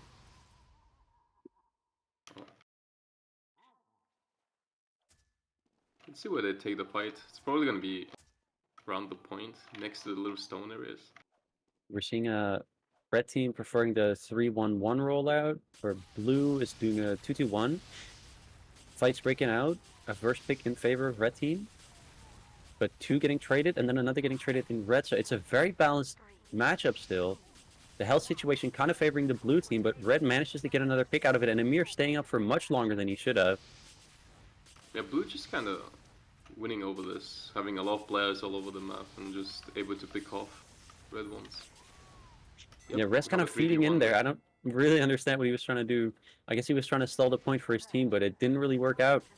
We do see Frylock going behind and taking a weird 1v1, and it seems to work in his favor because he stole the health kit from the blue player. But now he's just getting completely 3v1. We see a melee frag coming out of Potato well, there. I want to say there's a lot of melee frags in this matchup so far. There are previous game, there were like 6 frags there. Yeah, I mean, we saw some on Relic as well, but I guess on Relic, I think we mostly saw like pit frags, but then... Yeah, that was the main attraction. Yeah. I guess on this map, because there are, it is like kind of, there are more corners and stuff. So the melee frags, it might be a little bit easier to get a melee frag. Like you might be able to do a little bit of like a corner stab type of action where you ambush someone on a corner. It wouldn't surprise me if we see a little bit more melee frags, because I mean the match just started and we already saw one. So We see red kind of taking control back from on the point, but it's still anyone's guess, yeah. yeah, I mean the red health situation is kind of, it's not the greatest right now. And as a matter of fact, they're all getting cleaned up and it's a complete wipe. And blue just gets the point. After a cap, all right. We see Sino getting really aggressive here, basically going all the way into the spawn. He's sitting in a little corner. Let's see if it plays out in his favor. Oh, one passes him, and the rest of the rollout goes to the other side. Oh, he meets the whole team. His timing was just off. Yeah, he doesn't really get anything out of it because of the awkward timing. Dorson also kind of getting caught out from trying to get the health back on the flank, but failing to get out in time. I mean, there's some back and forths here, but it does seem to favor the blue team, especially with considering the respawn advantage. The red team. Yeah, the red team just completely tearing apart the blue team now. It's a complete wipe. So we'll have to see the blue team regroup and push. But I mean, they got a lot of time off the clock there. Basically 90 seconds to half the timer. Half the timer is gone. They have a very long time too. And Frolic overextending into the blue spawn actually manages to get a frag out of it, but does get cleaned up. Red team not doing a forward hold. Trying to control the choke points coming out of the spawn area. The blue team really shouldn't be taking these choke point fights. They should be going right side, wrapping around.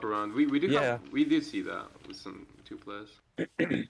Yeah, it's a little slow, and now they're getting met in the choke point again. Yeah, now they really want to avoid the choke point fights. You want to try and break through the choke and then fight in the open, so you have an ability to kite the shots and maybe turn the fights into like a favorable position rather than having to brute force your way through a choke point where it's very easy to hit you. Blue team does push in and basically cleans up the whole red team. Another melee frag coming out. So that's a second melee frag for this map. Wow, blue did like come to a consensus that they had to rotate. Red unfortunately also saw that they were rotating, managing to meet them up. But through that scuffle, red did manage to lose a bunch of players, so points going for blue. We see gas passes all over the place, even on the bridge. Yeah, the gas pass on the bridge is interesting because the gas does fall down. It obeys the laws of gravity, so it will naturally contest the whole point. You just gotta be able to be good enough to hit the bridge itself. Yeah, that way the With bridge the jar. itself is also covered in the gas. We see the blue team getting pretty comfortable here with this hold. They're not really bleeding any players. Even as Popsy is kind of overextending and fighting deep into their lines, he's turning it into a frag, turning it into their favor, and now the blue team is just completely outnumbering the red team. There was a 4v1 on point there. Red team does manage to find a 2v1 into a frag, but now with the big point scuffle, still just losing several players. Yeah, blue seems to have just an overall advantage here.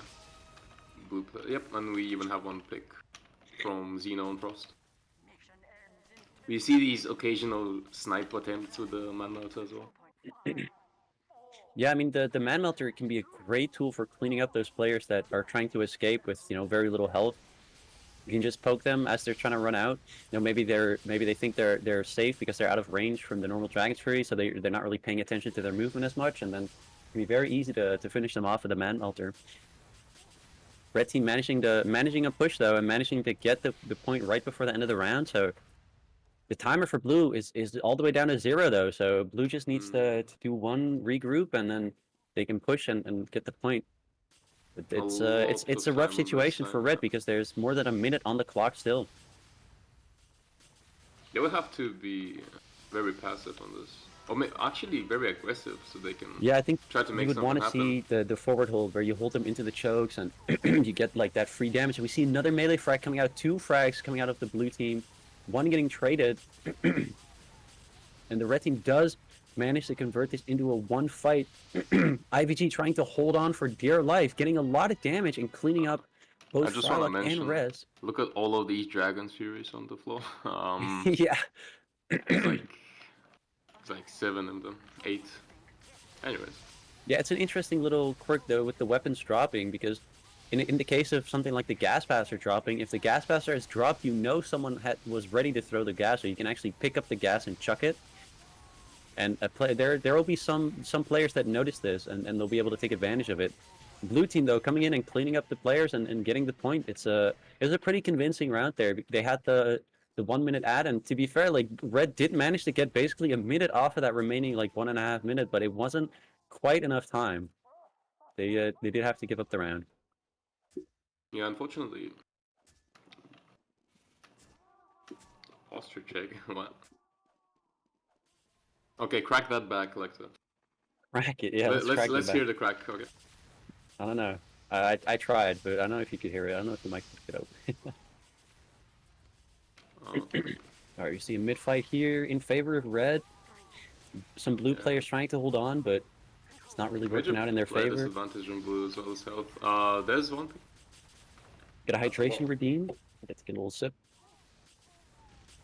Can I make it audible though? Hold on. You just slurp No, it. that was weird. The red team got the point, but they're down 3 players. This is probably going to be a very easy repush for the blue team. Start edging this cap and turning the point into their favor. Only 20 seconds off the clock. We did see a massive gas passer going from res.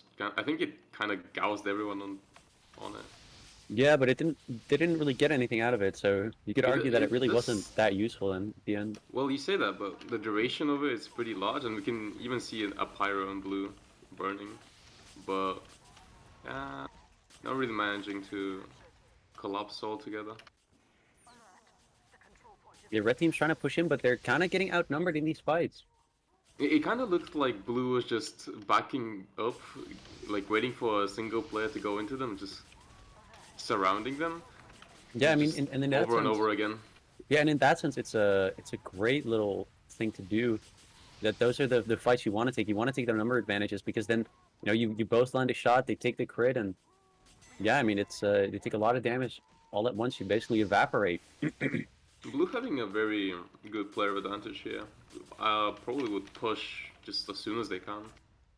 Having a good health advantage as well. We see gas passes going down as well.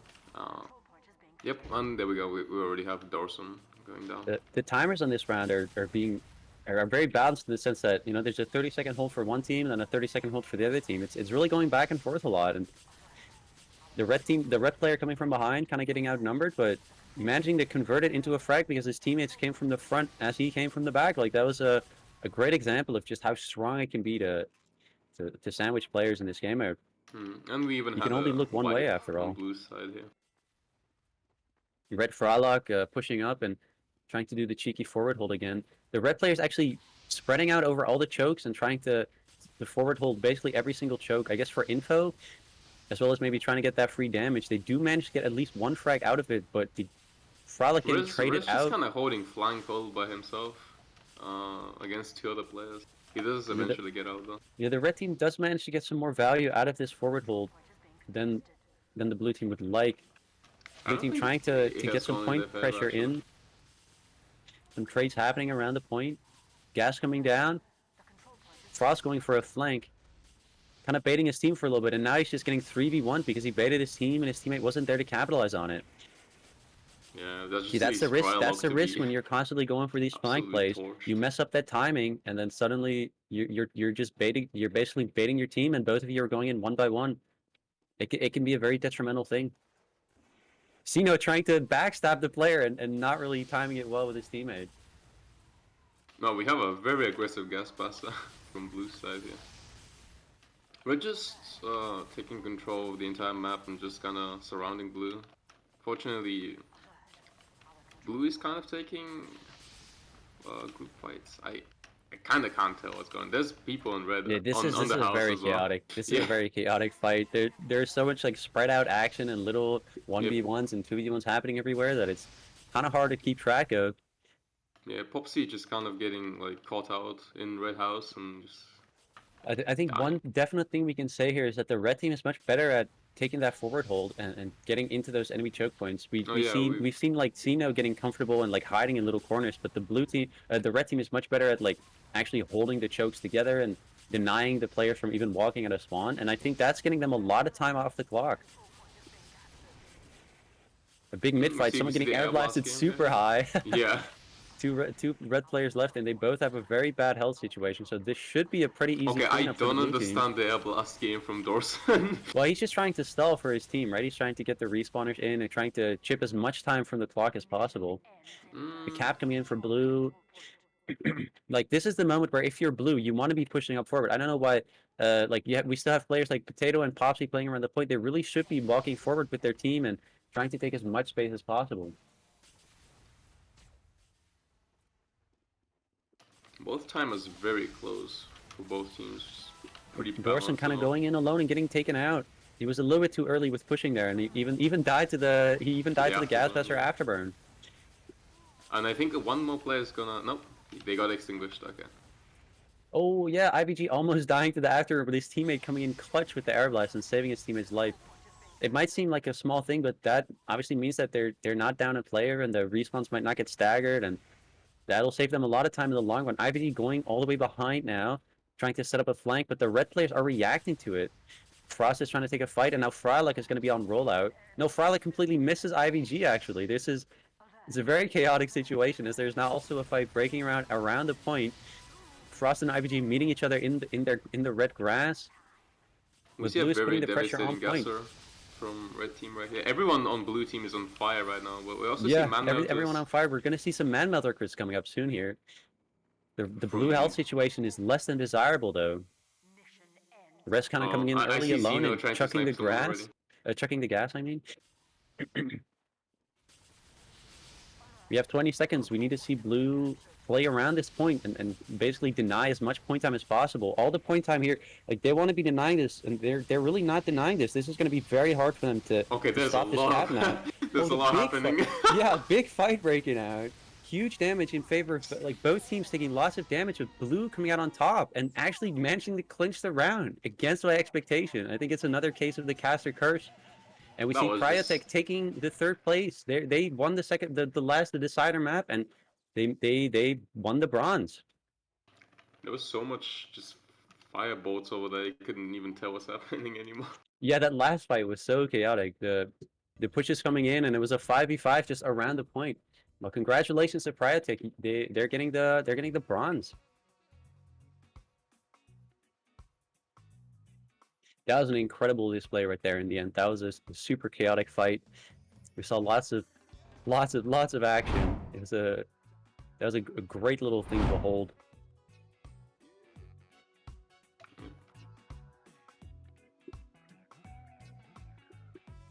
All right, let's take a look at these numbers real quick. Yeah, so that was a pretty dominant match for the blue team. We got Sino again. He's dropping over 400 DPM, and in this game of 200 to 300 DPM is kind of like your average. If you're around the 150 to 200 mark, then you're kind of underperforming, and anything under that is really bad. And then anything above 350, like you're doing really well. So how did he get another 6 melee frags? I got another 6 melee frag. Oh my goodness, that is I think that's 12 total for the entire official. Yeah, that is impressive. He's putting in tons of work with the back scratcher. Obviously, the back scratcher doing more damage than the normal melee, but that is still a ton of damage, like a ton of frags that he's able to get. And it shows that the situational awareness of this player is really up there, because going for the melee frags is, it's something that takes a look. Yeah, it's very high risk, and so you really only want to be going for it in situations where you know it's going to work. So hats off to him. He's been doing a great job with that. Something that shouldn't be unmentioned, in my humble opinion, is that Potato got 1 flamethrower kill. Props to this individual. Yeah, that's pretty sure that's from the afterburn. Yeah, that's the I know. Afterburn. The logs are a little bit weird with that, but yeah, it's very those are rare, obviously, because the gas master afterburn is rare in and of itself. People get extinguished, and then you got to be very low HP for that to land a killing blow on you. But yeah, no, it just goes to show that there's a good use of the gas passers as well in that match. And we saw a lot of it too. We saw a lot of the gas passers being chucked in and around the point on the little bridge where it would fall down. Yeah, it's a good job from both teams really, but that last map, it really swung in the favor of blue team. The stats really reflect this as well. That overall the DPM on the red side is a little bit lower, and I mean, we still have Frylock and Amir doing much better than the rest of their team as for most match, but as for most of their games, but not quite able to clinch it out for their team.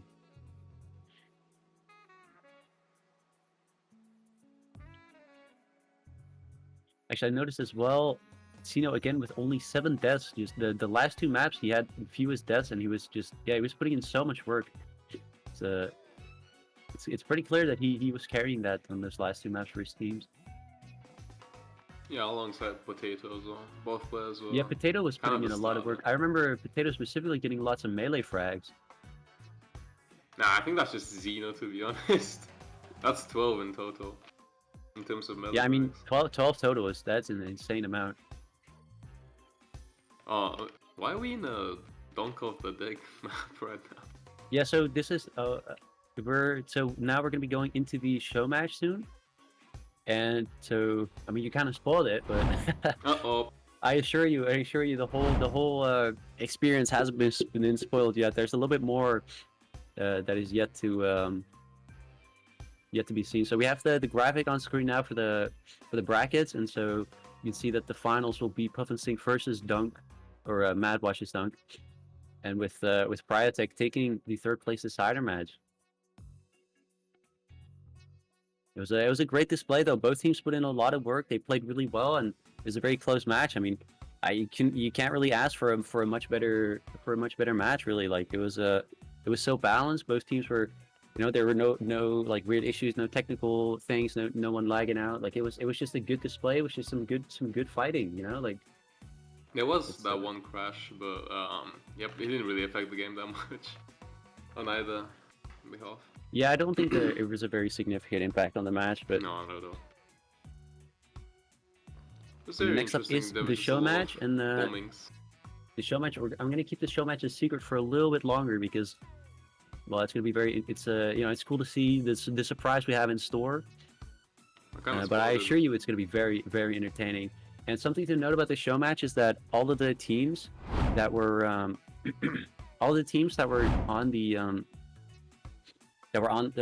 that made it to the playoffs, they all picked an MVP, and the MVP that they chose will be participating in the show match.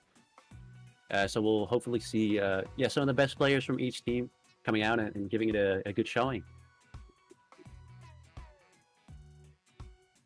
But, what does what's the show match gonna look like? Is it just a regular game of 5v5 again? The show match, I guess at this point we can start talking about it. So the show match is a it's gonna be a dodgeball match on the Donk off the Deck map, which is a Donkship map. But this is a new version. This is a new version that was recently created for the map, which has updated visuals. So if you go into, you can probably look around on it already. If you press the Yeah. jump key, and you can go into free camp. Yeah, you can see it's been updated. It looks really great now. Like there's tons of little details added. The map has a bit of a winter theme as well. So because previously it was more Halloween theme, kind of spooky vibe. This is more of a wintry vibe. So the visuals are really there. And yeah, we'll see a dodgeball match being played, and it'll be a first to 7 wins. It's going to be a best of 1 map, so it's just 1 map on this beautiful rendition of the Donkship map. Yeah, it seems like the both of the ships have actually parked. Yeah. Yeah, they put the anchor down. We got some Christmas looking decorations.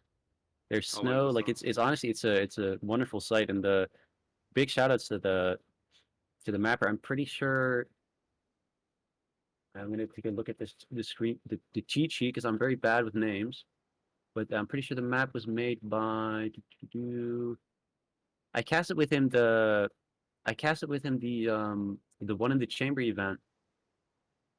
It was made by Tiftit. Yeah, I'm sorry. I should have remembered this because obviously, I mean, he's on the team, so I was just really bad with the names. I apologize, but yeah, no, the map was made by Tiftit, and he did a great job. Yeah, it's on stream now, and it looks you can tell it looks beautiful. There's so much work put in, so much cool little detailing. And one thing is that I'm pretty sure for the Dogship iteration, some of the detailing was removed because it would interfere with the dodgeball, like the rocket a little bit too much. So the actual like winter redux of this map has even more cool little details. So yeah, keep in mind that this is like a little bit stripped down even. So yeah, the map is full of cool, like tons of cool little details, and it is yeah, it's a lot of work, and it's a big shout out to him for the work he put in because he did a great job.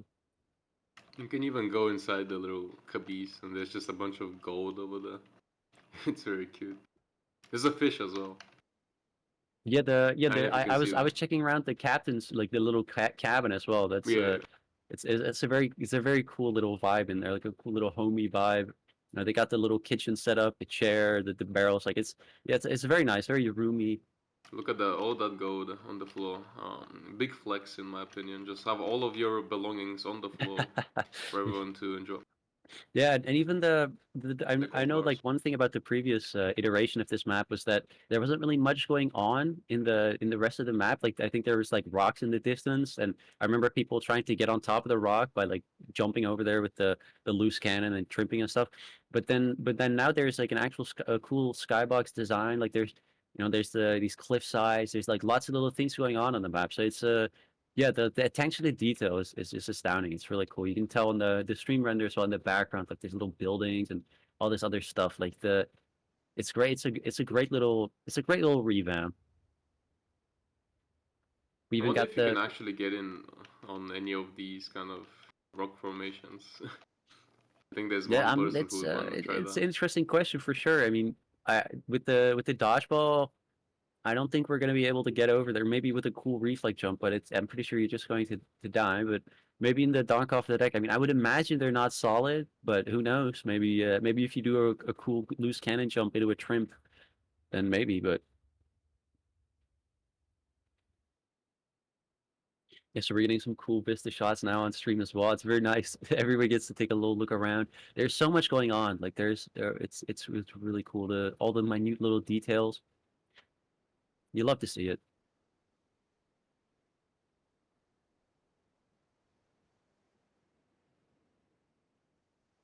I assume it's just gonna be a regular dodgeball kind of match, not with Dragon Series, because that would be.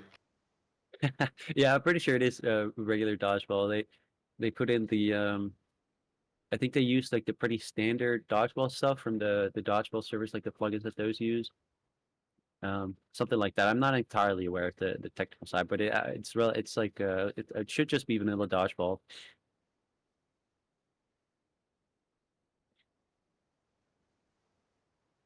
Yeah, I'm looking at the stream right now, and the map itself also looks just a lot more wonderful. I keep forgetting that I'm looking through different eyes due Yeah, it's to it's very yeah. different. It's a very different appearance than like the flat textures, low quality settings that we're probably both running. It's cool to see because I also forget like just how like nice the game can look when you actually crank up all the settings so you don't run like mods that make the. I mean, I do like the way flat textures look. Otherwise, I wouldn't be using it. But at the same time, like there's a definite appeal to just having the vanilla textures. Like they do, there's obviously an art style present. Yeah,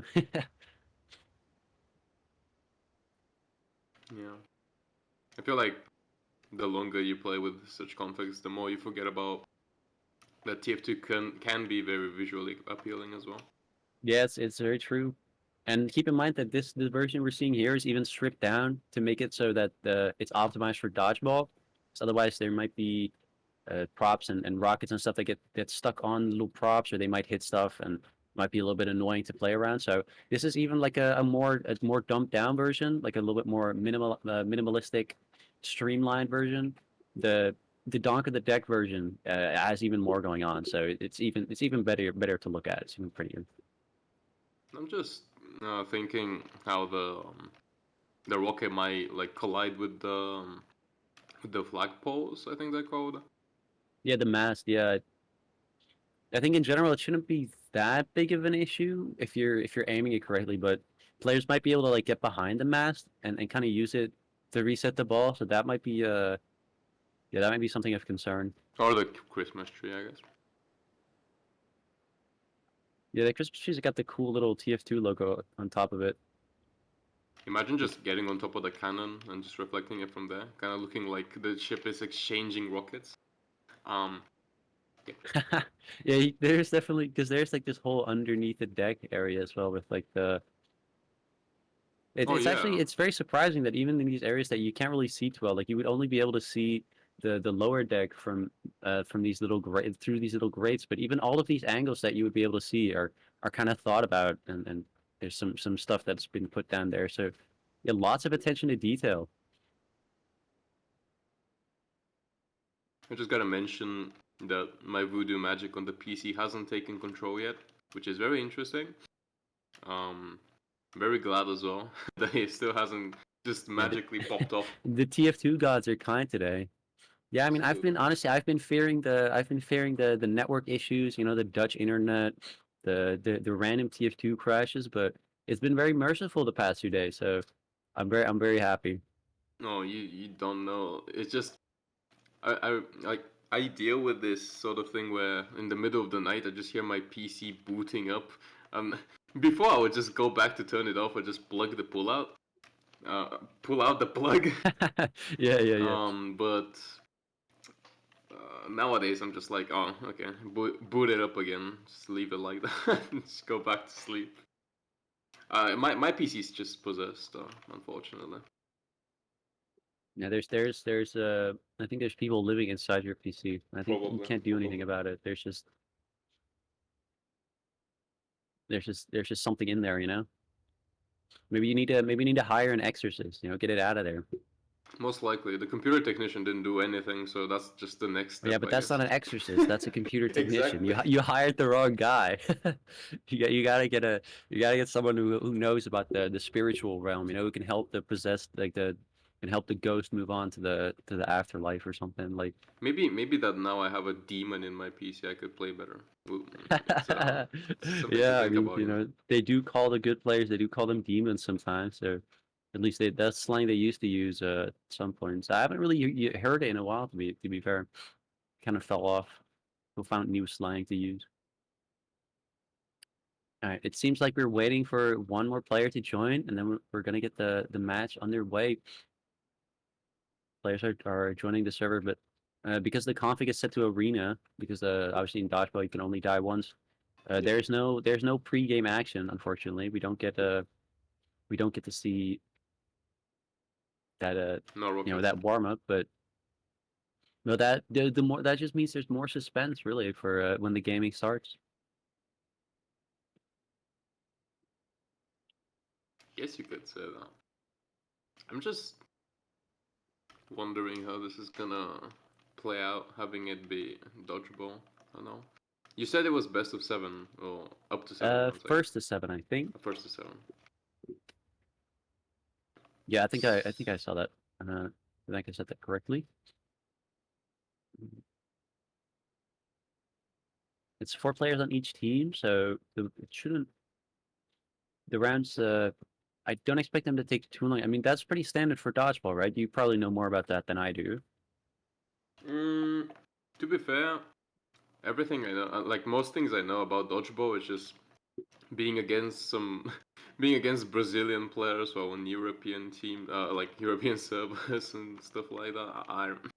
Yeah, all I I don't know know is what to that tell people do you. like weird. They do like weird 360 flicks, and they make the rocket do all sorts of weird, janky stuff. Eh, Like they attach it to the ground, or they make it like vibrate, like like one of those machines in a hospital that goes like beep beep. Like those little yeah, lines yeah. that you see on the screen. Like people do that with the rockets. Like there's all sorts of weird things that people do. That's all I Oh, now really that know. you mentioned that spiking, that's called spiking.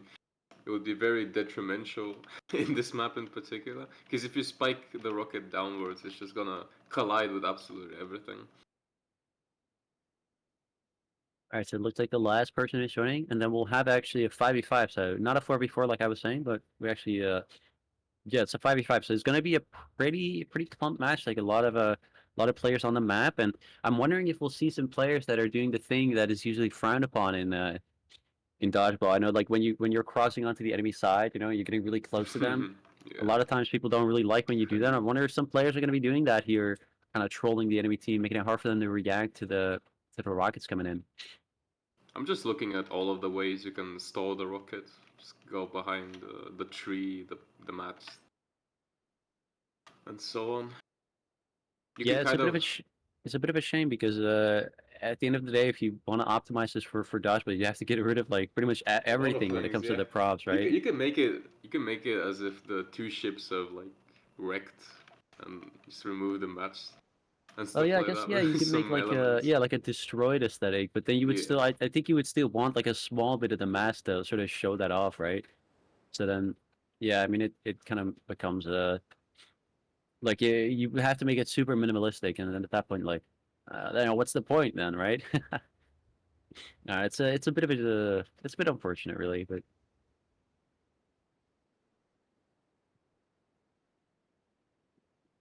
Well, we're All right. back in time. Appears that we do have everybody on the server, so we should be starting pretty soon. We have on the blue side, I we have see Pyro. Frylock and Potato, who we both saw playing against one another just now. We have Spooky, we've been seeing earlier. Then we on the other side, we have Garden Fungus, who we saw a lot of yesterday, but unfortunately their team got knocked out. Yeah, I mean, this should be a pretty interesting match. Looking Do forward to we do seeing. we also have Agra on red? Yeah, we got Agra versus Manus. That's the admin representation. That's So we're gonna interesting to figure see. out which one of the admins is better at the video game today. Um, I guess we're going to find out who's the more superior admin right Yep. Yeah. This is how it gets decided who gets to the top here. of the Yeah. hierarchy. It's dodgeball at the end of the day. All Today we right, and it decide who does look gets like we're ownership, starting. ladies and gentlemen.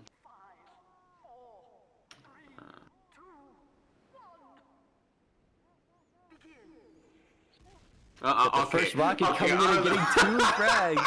Players unable to react to the rocket in time, and so many players What's already happening? down. It's Um, going much quicker than I was expecting. Oh, we're seeing the first actual ping pong going on, and I, it's too fast. I don't understand. I don't get it. What's happening?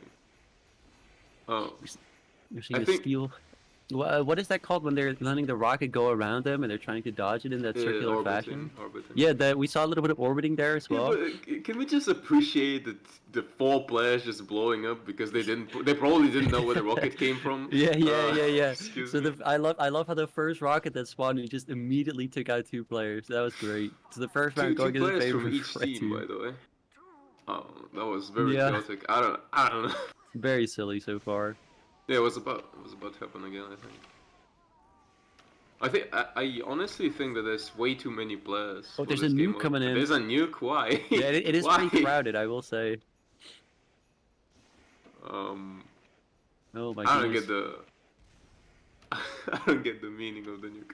Oh no, it turned into an error code. Oh, that's great. That is wonderful. Oh, we can see a triple kill coming out of Manas getting What's blown up happening, dude? afterwards though. There's nothing. It's I so chaotic. Look. We can see I think the players rocket just. are needing to spread out a little bit more. I think they're all so close to each other that they just die to the same explosion. Hear me Like, out. The strategy on each player being on a cannon is definitely gonna work out better. People are what was just that? dying from the I think spawn I think I rocket. think Frylock figured out the meta strat of just getting as far away from the action as Yeah. possible, just all the way at the front tip of the ship. That is literally better because the rocket doesn't. You can see the rocket kind of just stalling everywhere, and it's very hard to react to that or to predict it, as a matter of fact. So Yeah. standing on these little, I don't know how you would call them, the unicorn of the Yeah, of the we'll call it ship. the horn. Yeah, the horn.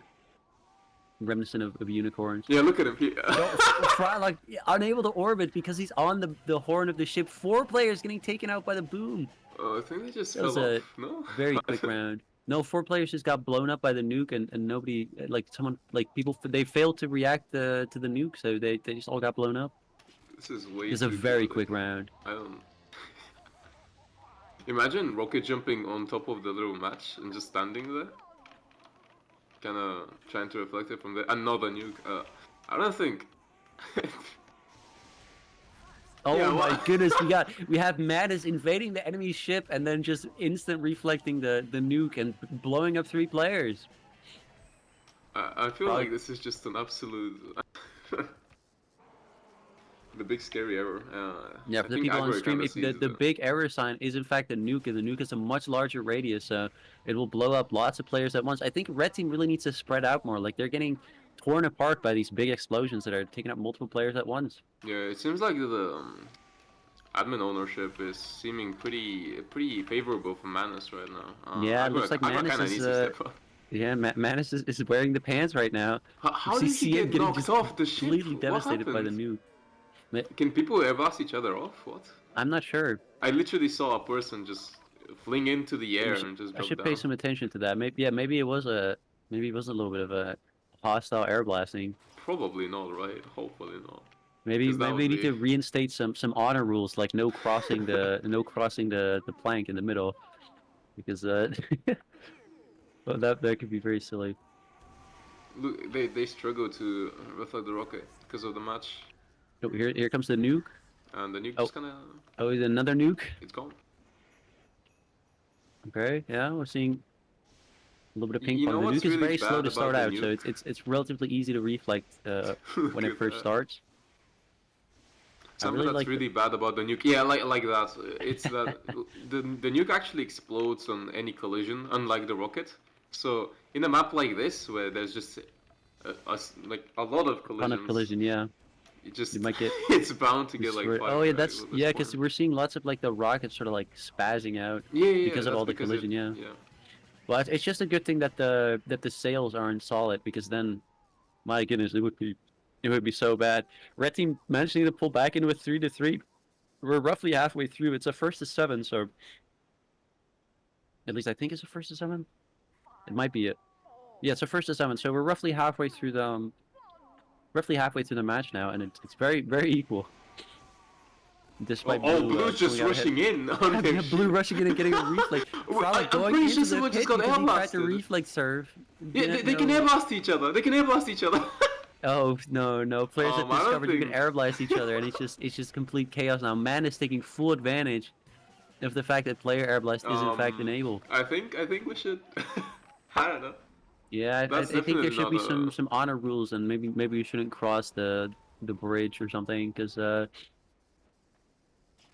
Yeah, we're trying now you we can't really obviously we want blame to see anyone because some. we do have two admins on either team. So air blasting, just gonna go for it.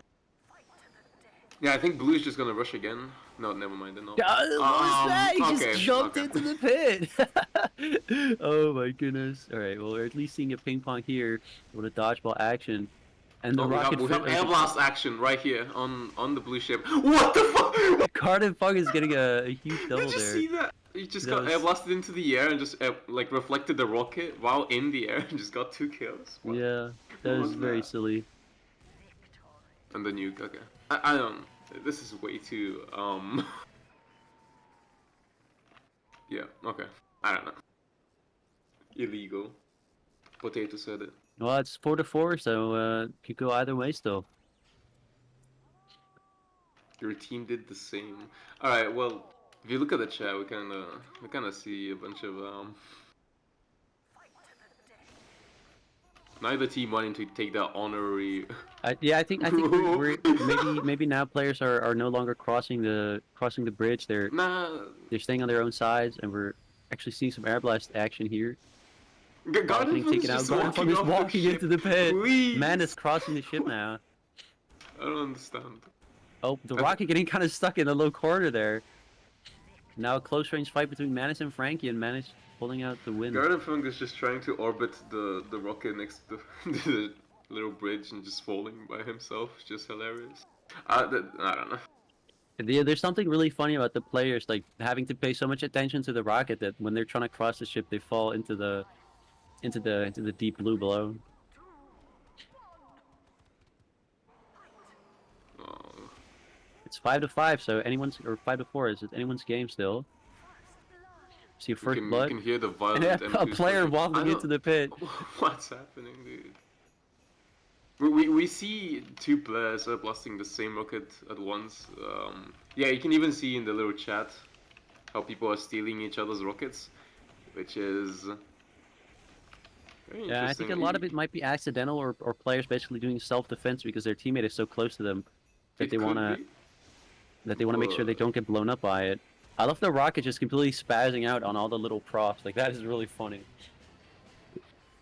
it's Prop funny, taking the but it's win, and pretty. it's 6-4. So blue is one off of a victory.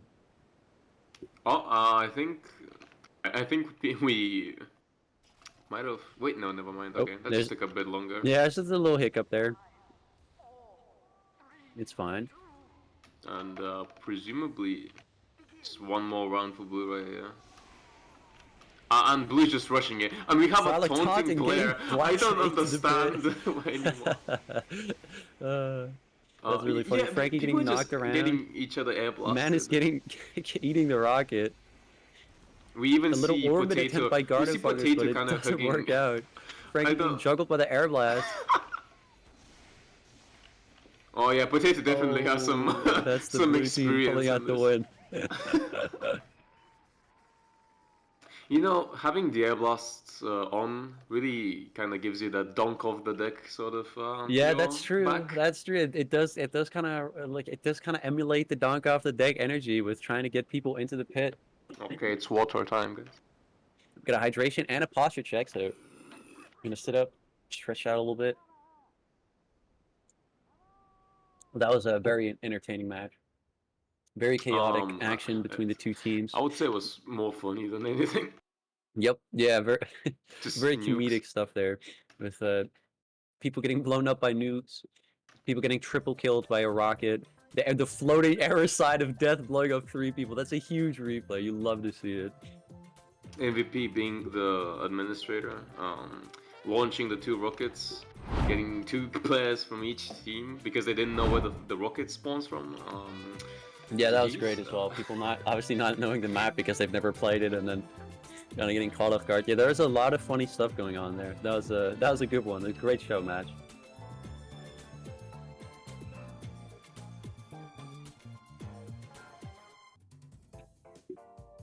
Maddox, now we'll be going to the finals soon. Finals will be between. Wait. The finals. I'm pulling up the thing. Finals between Puff and Sting and Matt Watches Dunk, but we'll first be going to a little 15-minute break. So before then, but don't go anywhere because we'll be back very quickly, and then we'll have the grand finals that decide everything, that decide who wins the cup and who takes away the second place. Yep, having a very big name playing on that map would be pretty exciting to watch that, I would say. Yes, I'm very excited to see, because the two teams that are playing in the grand finals, they've already played each other in the group stage, and I have a little log here, and that was an incredibly close match between the two teams. So it's going to be very exciting to see if we can get that kind of matchup again, because if it will be that close again, then it's very likely that we're going to just like the bronze match, where it's going to be going to a third match. Like my expectations are there anyway for the map 3.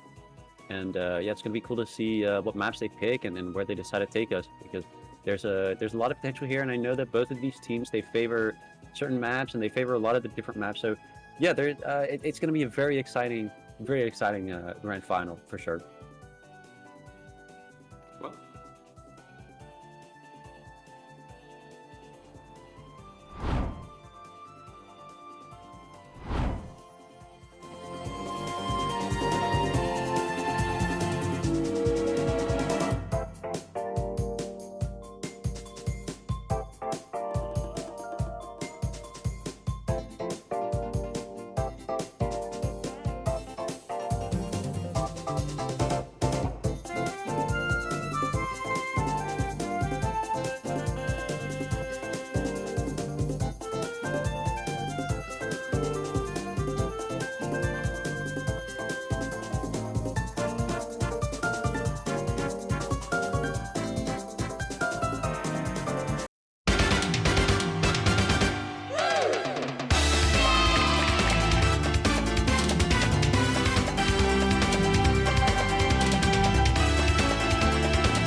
Hello, I'm alive.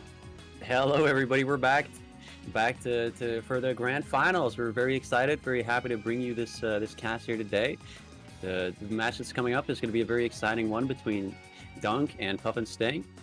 It's a match we've seen before in group stage, and they were a very promising matchup. It was a very equal match, so it'll be very exciting to watch them play. But before we get into that, Ham, how about you plug the socials real quick? Oh yeah, do make sure to check out our socials like Twitter, YouTube, the Steam group, and Discord. Especially the Discord if you'd like to participate in future Fortress Faceoffs events, such as this one, and many more fun game modes that are yet to come. It's just really wonderful. You can also participate for certain rewards if you do manage to rank up higher on the little leaderboard. But yeah. Hell yeah. You can find those with the commands in chat. Yeah, I think someone is spamming them right now just for you for the ease for you to click on them. So go check us out.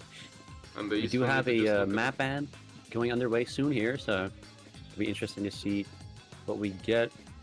Just like the third place decider match, it'll be a first to 2 map wins or a best of 3, or sorry, a best of 5. So you might see potentially 3 maps being played here, 2 maps getting banned.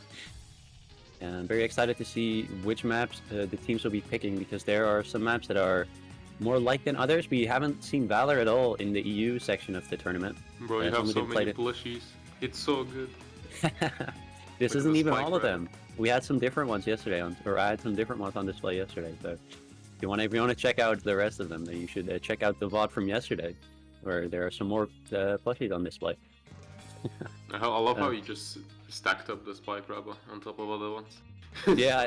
I mean, I wanted to put the sharks on there as well. So I was like, you know what, make a little triangle, because this is the only way that the composition would work, like that it would all show on stream. So, and then for the keen-eyed viewers, you will see that I have the 3-headed dog here, and he's also on the shirt.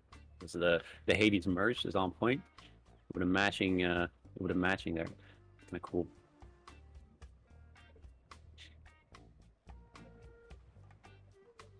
We're just waiting for the bans to happen now. I'm very excited to see what these teams have to bring to the table, because there are some star players on either side. On one team, we have Frylock, who's been murking a lot. We've seen him a lot in playoffs. Yesterday, today, he's been just and also in the show match just now. He's been participating in loads of these matches. And we have some other players like Fish, Amir, and then on the other team we have Grip, Dalibor, and even some of the other players on that team have been doing pretty well. So it should be a very exciting match to watch. We just have to wait for them to decide what map they want to play, what map they want to ban. And honestly, I'm very curious to see if these teams took note of the matches yesterday that were being played in NA, and maybe took note of some of the strategies there, because there was definitely a difference between EU and NA with how they approach some of these maps, and it's going to be very interesting to see. I guess while we have the time, we could recap the format for those of you just tuning in. This is a 5v5 Dragon Fury centric format. Pyros are running around with a whip speed boost. But it does look like we have a first map ban. It is Valor, so we do not get to see Valor in the EU side of the brackets, unfortunately. That means we very quickly follow that up with a Sandstone ban, so we have the same 3 set of maps that we had in the third place decider match. It's just going to be a matter of what maps will be picked first, and what map will be the decider. Do you have any expectations for what we're going to see, Ham? I think it's just overall closing games like how we've already seen. Especially that these 2 teams are pretty equally matched. And now we are getting also our first map that's going to be played, which is going to be Relic. Oh, it's just like the third place match. Yeah. Yeah. It's the same order of bans as well, with Valor followed by Sandstone ban and then the Relic pick. Like, this is basically mirroring the third place match so far. Yeah, we might see the same maps, perhaps. Valor. Yeah, I do know Hanger is a very popular pick, but I mean Canopy as well. Like, Hanger and Canopy are definitely the 2. So it looks like we have all the map picks now.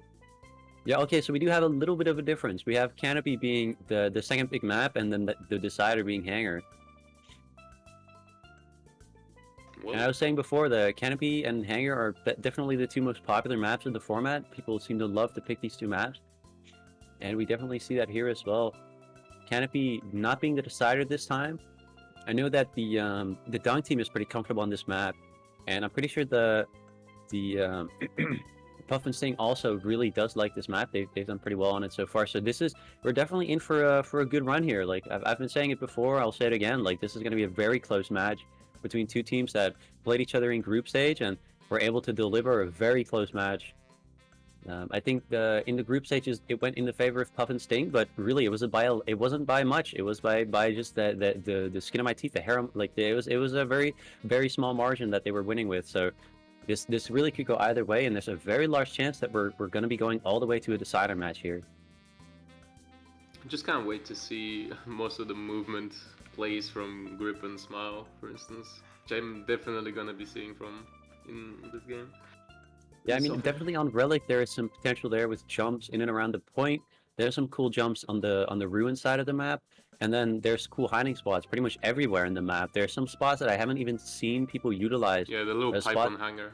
Yeah, the little. I mean, that's so we saw that one early, but I know there on Relic specifically. There are some spots that I remember using in the playtesting session. There's loads of cool little parkour things that I really haven't seen people do. There's these lamps that you can jump on top of, and then you can jump on these windowsills. There's all these cool little parkour routes that I really haven't seen people use. So I'm wondering if maybe people have been saving those for the moment where it counts, you know, for this match specifically, or if people aren't aware, or they maybe think it's not worth it, it's too risky. We're gonna see. We're there because there's loads of little options here. Like some players might prefer going super deep. I know we've been seeing a lot of action from Frylock where he would just go super deep. He would go into the enemy lobby on some of these maps and pushing all the way into the spawn sometimes even, and going for these bait plays. So definitely expecting to see some more of that out of him because he seems to be very comfortable doing plays like that. I wonder if we're gonna see some extinguisher action from. Yeah, I kind of hope so. I'm also hoping we see some Neon Annihilator crits because we've been seeing a lot of back scratcher action, but the Neon Annihilator hasn't been getting a lot of love either. I guess because the Extinguisher and the Neon Annihilator are both kind of hard to utilize, and you'll always be able to get value out of the back scratcher. A lot of players are able to, or they would just take the safe bet of the back scratcher and take the extra health that they can get from the health kits. From the previous game, I'm pretty sure. Yeah, it was Dorson who actually did rack up the Extinguisher, but I only see a 44 damage dealt, so unfortunate. I can only imagine what happened. That is unfortunate. Yeah, there is also a Gamba in chat, so you can put down some channel points if you have expectations for which team will take this first map. I think it's no, this is a total vote. So it's a total vote for who will take the whole of Grand Finals. So if you have a bias, if you think one team is going to win over the other, make sure you put down your points. You represent the people that you believe in. You can get some free points there if you guess correctly. Enjoy illegal gambling, my fellow viewers. I can't put down any points, otherwise I would definitely all in on the team of the people that I know. I'm definitely not biased. I'm definitely an unbiased caster here. I definitely don't want to see my friends win. Why would I? I just want to see it go to a map 3 and a round 3 on every map. I just want to see some action. I want to see this game with getting. I'm definitely not biased in favor of the people that I know. Why would you even imply that? Come on. Biased casting in what is this? Like this isn't a certain other casting organization. What? All right. All right. On screen, you can see now the preview of Call of Relic as well. If you haven't seen the map yet, it's a gorgeous map. It's sort of centered around this archaeological site, sort of in this ancient Greek/Roman type of area. There's these cool torches on the map that change color depending on who's holding the point. Loads of little cool details, jumps. There's a pit on one side of the map, and we saw the map played as well in the third place decider match. And I think how many frags was it? Was it 4 or was it 5? 4. Yeah. 4 pit frags, so that's a lot. We have to credit the water.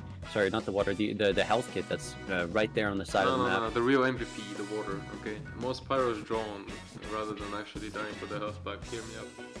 Apparently there's a bit of a hiccup, and we are redoing the map ban. So stay posted for that. Well, we might actually see a different map then. Yeah, we might Hopefully not be same seeing one. the maps after all. Maybe maybe get some different picks here, or maybe it'll end up being a very similar lineup. By the way, I'm I'm assuming we get a looking. different lineup, but oh, and it looks like we hit the sub goal, the 10 subs. So thank you very much for subscribing, everybody who did. This is a very awesome, very PogChamp moment, as they say.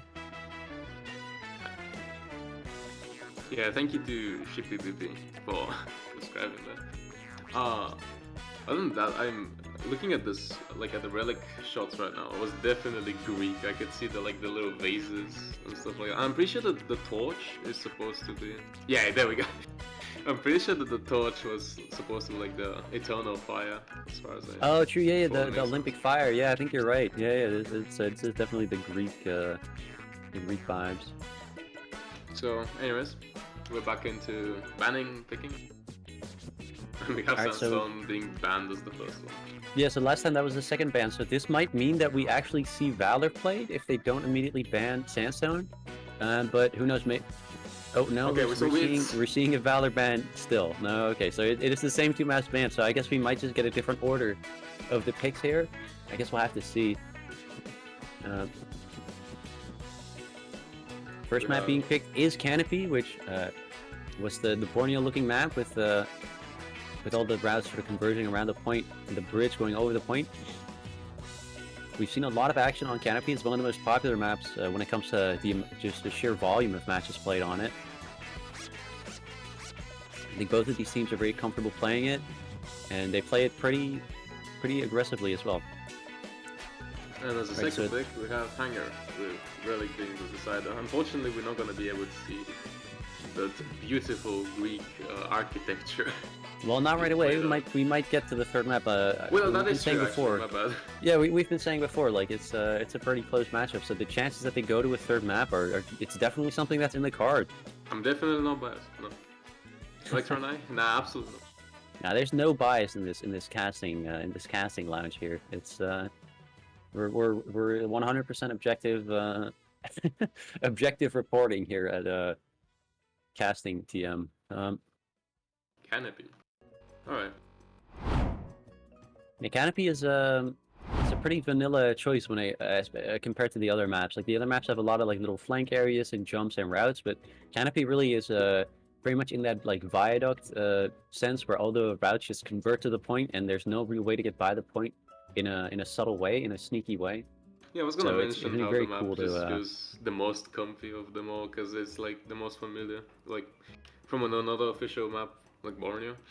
Well, Hanger, Relic, and Valor, so on, they're just much more unique. I think we were talking about these yesterday with Agro as well. Agro mentioned that the creator of this map has a ton of maps already added to the TF2 map pool. It made maps like Sunshine, and obviously the Halloween version of Sunshine as well, and some others too. There's a lot of work that this mapper has done, and a lot of their work is very high quality. So big shout outs to them. Because the map actually plays really well for the format, and it's one of those maps that doesn't have a ton of representation. It's not really something you see on community servers. So getting to put this map in the spotlight is definitely very cool.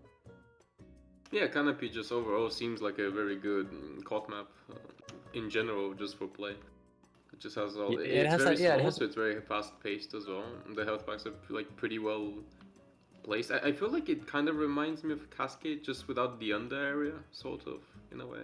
Yeah, I kind of see what you mean. It has that general King of the Hill vibe where it's like you have a spawn area, a bunch of choke points, and then you have the area leading into the mid, and then the mid, right? Like that basic. I mean, like basic. I say basic. It's kind of like this common thing for King of the Hill maps that sort of have this layout. You can name some examples like Viaduct, Cascade, High Pass. They all sort of share this this design philosophy of like making this approach. Snipers might be a problem on this map, but I guess there's these like little stones on the wooden board that might be able to. No, fortunately, we don't really have to worry about that too much. That is true. In this game mode. That's another nice thing where a lot of these maps they might not play super well in certain other formats or just in pubs because certain classes they don't they might be too strong or they might sort of be might not be great to play against. But in this format, it's it's very cool because you don't really have to worry about things like super long sightlines. The only thing that really can capitalize on a long sightline is the man melter, and then you still obviously have to land the projectile at range. So That is It's a pretty relatively difficult thing to do, yeah. Still though, I really appreciate the game mode itself being just like really dependent on movement and overall like the projectile itself being just 1 unit thick or something like that just makes movement so much more rewarding in general, and actually being able to hit anything just like also requiring a lot more skill for that, because all Yeah, of for sure. those. It's definitely like a two-ended thing where on one end, like you can Yeah. be landing shots, but then your movement and dodging those shots is so important as well that and because it's a projectile, you have to be considerate of the enemy's movement, especially because you're going so quickly. So there's this definite like back and forth between the two, you know, the two facets of like whether you're leaning into your movement or you're leaning into like your ability to land shots. Yeah, I remember like when I was playtesting the alpha, there would be just situations where the only thing I was doing was just moving and just have the rest of my team kind of kill the people that were looking at me. Like I would just be dodging and not being able to hit anyone because of how fast everyone was. It's interesting strategy. Yeah, I mean, you can like you know you have some of those days where you're landing every shot, and then and some of those days where your movement isn't really on point. And in this game mode, you need the best of both worlds. Like if you're unable to deliver on both fronts, then you're not really going to be winning. If you're good at dodging but you're not landing the shots, then well, you know, you're not going to get any frags. But if you're not but if you're landing the shots and you're not dodging, then you're not going to be staying alive. So both of these facets become very important because it's obviously all about, you know, capping the points, being on the points, and playing around the objective. Yeah, speaking about movement and all that, I really, really want to see someone just get an extinguisher kill just to see how fast they would be going. Because I don't know if it's made like accurately. 35% is the base speed that the pyros are getting right now, and if someone gets an axe, that's an additional 35%. So, oh okay. All right, so yeah, I know. I'm a schizophrenic right now. Yeah, I'm the hearing voices. extinguisher speed boost, combined with obviously the increased speed of the pyro, you go really fast. It's definitely something to watch out for. And if you can combo it with the gas passer, like a bunch of players being on fire, it's very terrifying. You can potentially get a lot of frags in a very quick succession. So Yeah, just imagine the pyro jump scare. yeah, the pyro jump scare, the pyro going at almost 600 hammer units per second, just zooming around. It's wild. And so we're seeing the warm up, the pre-game players going around, you know, warming up their shots, warming up their I just movement, wanna getting ready mention, for the battle that's about to unfold. And and it does we're look about like to the start. teams have readied up and we're about to start. So here we go. Let's see where they roll out, what sort of approach they're gonna take. It's the blue team kind of clumping Are up they starting? 3-2, and the red team Oh yeah, there. also 3-2. So very similar rollouts. One player on each concrete. Oh, Some shots getting we have traded back and Fish forth. flanking behind the blue team, wrapping Nuparis around. and Fry like taking out each other, basically trading. But the red team converts like 3 frags at once, basically. Yeah, Fish kind of going behind the entire action and taking house to drop down from bridge was like a pretty crucial play there, to be honest. He had two players looking at them, and that was, that's quite a lot of. They had a lot of play. And the red team is Um, now kind of pushing up, yeah, we see red team taking kind of taking the an aggro hold, taking aggressive gas positions. passing the little hallway there as well. Yeah, gas passing the choke for the approach basically means that the whole choke is locked off and you can send your players into different areas. It's actually pretty tactical, and it'll cost the blue team a lot of time here. Yeah, we can see a lot more coordination here. We see another gas passer going down in the same hallway, and we can see blue kind of attempting to go through it, but they're getting absolutely mauled down right Yeah, now. it's not looking like a great way to approach the mid. They only managed to get 1 frag out of it, I'm pretty sure they and down actually 4 got flanked players. as well. I'm not sure from Frylock. He might have Yeah, went behind. I think in this spot you might want to go into the truck side, like the place with the half health kit in the little corner. That's probably the safest area. It has the widest angle Yeah, of and you can approach. And easily catch players into that as a matter area of as fact, well. yeah, Grip and Small basically both doing that and converting onto Garden Fungus, converting onto Frylock as well. And Grip does get traded out, but they take out Spooky as well, and it kind of looks pretty favored for the blue team here. Yeah, we have a 3v1 right here with We have Amir trying to block the point. Yep. Blue does finally get the point, but the blue team already managed to, or the red team, sorry, already managed to get almost 90 seconds off the clock. That's almost half of the timer ran down. So it's a very good start for the red team. We have blue here also trying to aggro hold. Let's see if they can manage to. Yep, we can see gas passes on the same hallway. We might see the same. Oh, okay, but they're leaving the. Oh, Garden the... Fungus getting knocked into the sky and living the crater with very little HP. A very crucial mistake on blue side, where they was just gassing the little hallway and just leaving it, having two players just casually walk through the two gas tubes and having like no concession. Wait, what's Yeah, the? you can chuck the gas, but if you don't actually do anything with the gas afterwards, then there's no risk for the other team of walking through it because you're not Yeah. playing off of the gas. So it's correct. Oh, but blue team rolling out pretty strongly here because red didn't really commit to the forward hold as much and We're are having getting two punished picks for already. it 3 as a picks. result. There we go. Fish going behind and two players coming from behind at once actually. Fralo getting one pick as well. Red team's just kind of fighting for it. Whatever they got. Yeah. Okay. It seems like blue kind of stalled a bit. Like already going for the little aggro hold without having the point cap, which kind of left them to bleed some players. But it's still pretty favorable for blue right now. Yeah, they're managing to hold on to the point, which is the most important thing right now, is that they can get that timer running down because red only has about a minute left to take down from that timer. Oh, okay, time to drink water. Got a posture check and a hydration in chat, so we'll have a sip real quick. We'll set up as a big fight appearing around the point. Players getting traded on either side, but blue does seem to come out on top. Oh, Amir trying to come in to clean it up. Putting up a fight as well. Yeah, he got small. He picked up Dalibor there in the exchange, but didn't manage to turn it into a fight. But now there's a bunch of respawners for the blue team, and red will probably just be able to waltz in with their respawners all together and take out a few players. Fish just taking the little bridge control and jumping on the Paras and taking them out. Yeah, and then one player, the Frala, going all the way into the enemy house. Yeah, we can see blue being a bit more passive here for certain. Yeah, they're trying to wait for their respawners, and it means that they have to kind of slow it down. Are committing to the bridge area and are pushing away red right now. So yeah, we see. Yeah, blue's doing a good job here of taking 2v1s and getting some pressure and getting picks where they can. We've seen Paras trying to go deep, Grip as well trying to go deep and taking enemy packs. It's a very good thing to do, is taking enemy packs and making sure that they can't take it. Smile doing the same thing, playing on the enemy grass. Yep. We do see some red players pushing out the blue team. As blue kind of backs up, but they do find two frags already. Garden Fungus trading one. It's a little bit of an advantage to the blue side, but this could swing either way still. Oh, we have Spooky flanking from behind the bridge area, taking out the Pyros here. And lots of frags getting traded. That's a 1v1 there. We could see a 2v1 on the point here. The last player, Spooky, getting taken out. But now it's a 2v2 again on the point, and the health situation does not favor the blue team. With a little health disadvantage. But red lots of shots being kited though. This fight is taking very much longer than you would expect, with Frylock coming in and cleaning up two players. And the third player getting traded out as well. So now the two timers are actually very close to each other.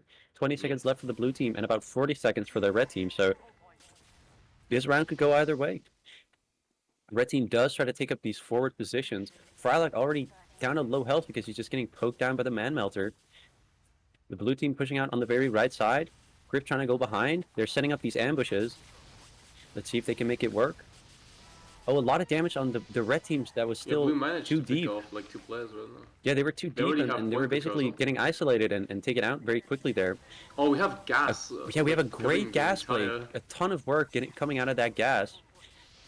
But so does red team have an entire gas. Like, we have two gassed players on blue from the... Spooky trying to set up a last stand here. Two players on blue. They could probably walk at the... They probably don't realize that the red player is low HP. If they did, then they could have walked and gotten that frag, but... Instead they were being a little bit more passive, waiting for their respawners, and now they're recommitting it, and they're getting it. They got the air blast in the crucial moments to block the overtime. So the first round does swing in the favor of blue, despite the start being very, very strong for the red team. Yeah, that was a very close game right there. We just saw, honestly, Red really executed aggro holds like very well. They just had like all those gas passes going down the real choke, and they actually held them. Unlike Blue Team, who only threw them and just stopped looking at them. Yeah, they kind of threw him for the effect, but they didn't actually play off of it too much. We're seeing the mid fight here. Some picks getting Everyone's just traded all out, over the but place. it looks like Red is winning this though, based on the health. Yeah, the health situation favoring Red, but a little 2v1 getting set up by Blue here, and they might. It kind of looks like. Yeah, it kind of looked like Blue was maybe trying to get a converted frag on the Yeah, people that were sort of straggling, but Wait, not really getting much out of it. Red capping the point. Since And Blue's Blue going regrouping to refight this, try and take it from them. Frylock on his own could get caught out here by the blue team in a four-way and just completely throwing destroyed. gases everywhere in every single choke point. It's very cool to see that. And we see another one. Unfortunately, We see another air really blast juggle as Garden Fungus takes to the skies. Oh, we have a fight in the point, 2v1, going for Grip and Smile right here. Emir going down. It seems like the point is definitely in blue hands here. See if they can execute the forward hold better. They do have the players for it, but the health is a little bit lacking. Unfortunately, Fish is gonna flank. Yeah, Fish tries to flank, but gets caught out and taken out. Frylock trying to refight it, but finds himself in a 2v1 as well. Manages to squeeze out barely, yeah. Oh, Grip's fighting. Oh yeah, the fight on the flank there. Yeah. And Grip does manage to get out. The blue team is still in the enemy house, taking the forward position though. But they do end up bleeding players. This is way too chaotic, holy crap. Yeah, Red is now re-pushing the point off of their player advantage. And Blue has to kind of back out here. Well.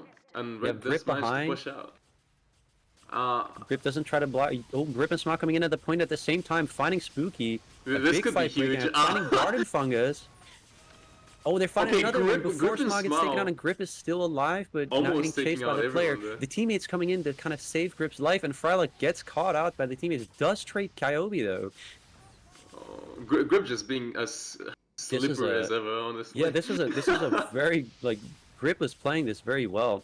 He was like super slippery there, barely squeaking out, and then people coming in and. I'm pretty sure that was a 2v4, no? Yeah, it was a 2v4, and then Grip squeezed out, and they managed to pin Frylock off of it because his respawners, like the respawners for Blue, came in and. Oh, we see Grip. With the quick man melter, Fish getting nuked on the point. Grip going in for the melee. The melee left Fish with very little health, but it wasn't quite enough to get the frag. Very unfortunate. When the damage counting barely doesn't work out. Getting the point here. It seems like the timer is going in favor for Blue right now, but. Yeah, there's almost like a minute deficit between the two timers, so there's a definite advantage for Blue, but Red is known for these forward holds. Puffensting has been very good at executing these forward holds. So hallway there. Blue is going to try to push to the gas, which might not be a good idea. We'll see. We have 2 more gases thrown there. Some frags getting traded out in the grass area, but it does look like it's not going well for Blue being punished for pushing through that little gas area, just leaving them to get that triple damage from the Dragon Fury every single shot. Pretty bad idea as well. The red team does have some more gas passes on, so they might be able to actually stall for a lot longer. Yeah, I mean, it's like I was saying before, red team has been very good at these forward holds, and they're very aggressive, and they're taking a lot of space in these chokes, basically just denying Blue from being even able to make it to the point.